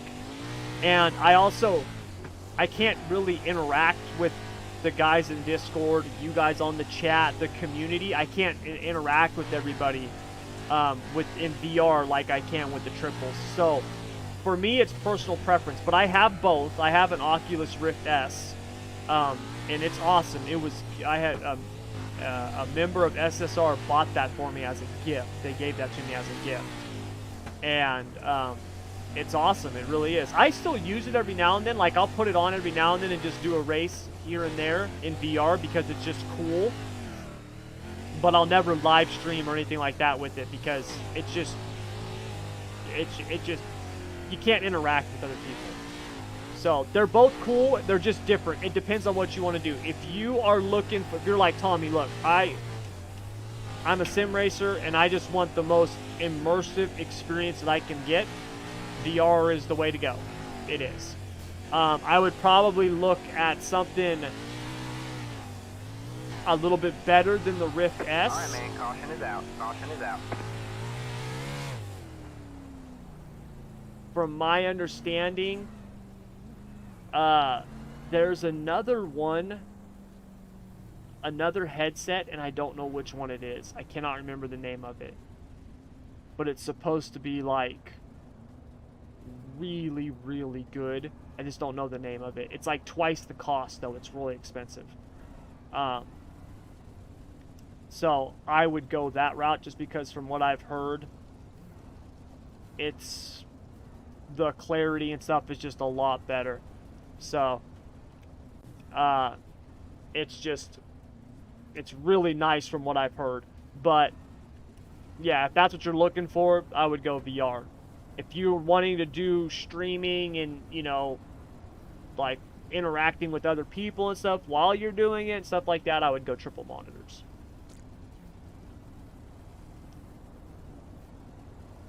The Oculus Rift S is good. It's a very good headset. I like it. I'm gonna I have a list of videos that I'm gonna do, and that's one of them, comparing VR versus triple monitors, because I have people who ask me that all the time. So I need to make that video sooner rather than later. Look at the way he's just riding the lip, dude. He's perfect on the top. It's incredible. All right, man. 2 to go.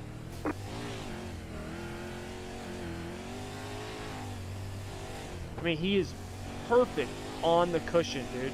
It's insane how smooth he is. White flag. 1 more left to go. And listen to his throttle. Now, I know he's running a really tall gear, but listen to his throttle. He's not spinning up the tires or nothing. It's just perfect execution, dude. It's incredible.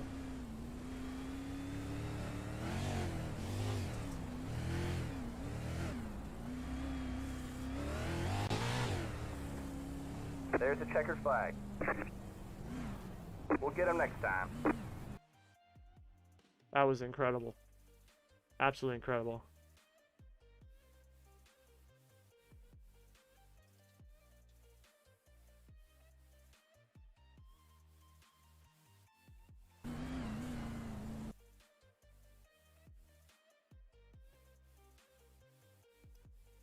All right, you guys. So, fun midget race. Non-wing kind of sucked, but overall, not bad. Pretty good night. But, and this sounds dumb, but I'm also worried that VR won't work since I wear glasses. Ooh, now, Tanner, that is something...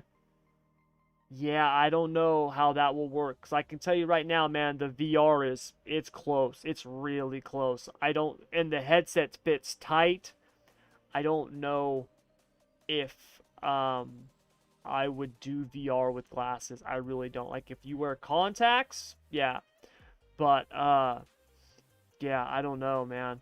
I know this. The first time I wore VR, I was really upset because I put it on, I wore it, and dude, within like 30 minutes, I felt nauseous, and I had a horrible headache, and I was dizzy, and I was like, dude, what the hell? Like somebody buys me this as a gift, you know, because it was not cheap. It was like 400 bucks, you know, 450 bucks. And I'm like, and I can't even use this thing? Really? Like it's going to make me sick? And I did some more research, and there was a lot of people that were like, well, change these settings, and you got to get used to them. It's like wearing glasses. You got to wear it, you know, wear it for an hour, and then, you know, don't use it anymore, and then wear it for like an hour and a half and don't use it anymore, and like you got to build yourself up to it. And I was like, oh, okay. And when I did that, then everything was fine. So it takes a little while to get used to and adjust to it as well. But you guys, that's gonna do it all for tonight, man. Yeah, we're gonna wrap it up. Like I said, fun midget race, non-wing race. That sucked. That wasn't fun. You know, got wrecked in the heat, got wrecked in the feature. But you know, what are you gonna do? It happens. It's racing. So, but as always, I had a good time. Thanks for coming out, man. You guys coming out to the stream always makes it fun. So until next time, I don't know if I'm gonna you know, I've been talking about streaming during the day. This last week's been crazy, you know, in the middle of the day. Maybe I'll do some streaming tomorrow in the afternoon. I would like to stream some asphalt stuff during the day. I need to pick a day and just do it. I don't know what day that will be. But yeah, anyways, you guys, that's gonna do it all for tonight. Thank you very much as always for joining me, and until next time, good luck, good racing, take care.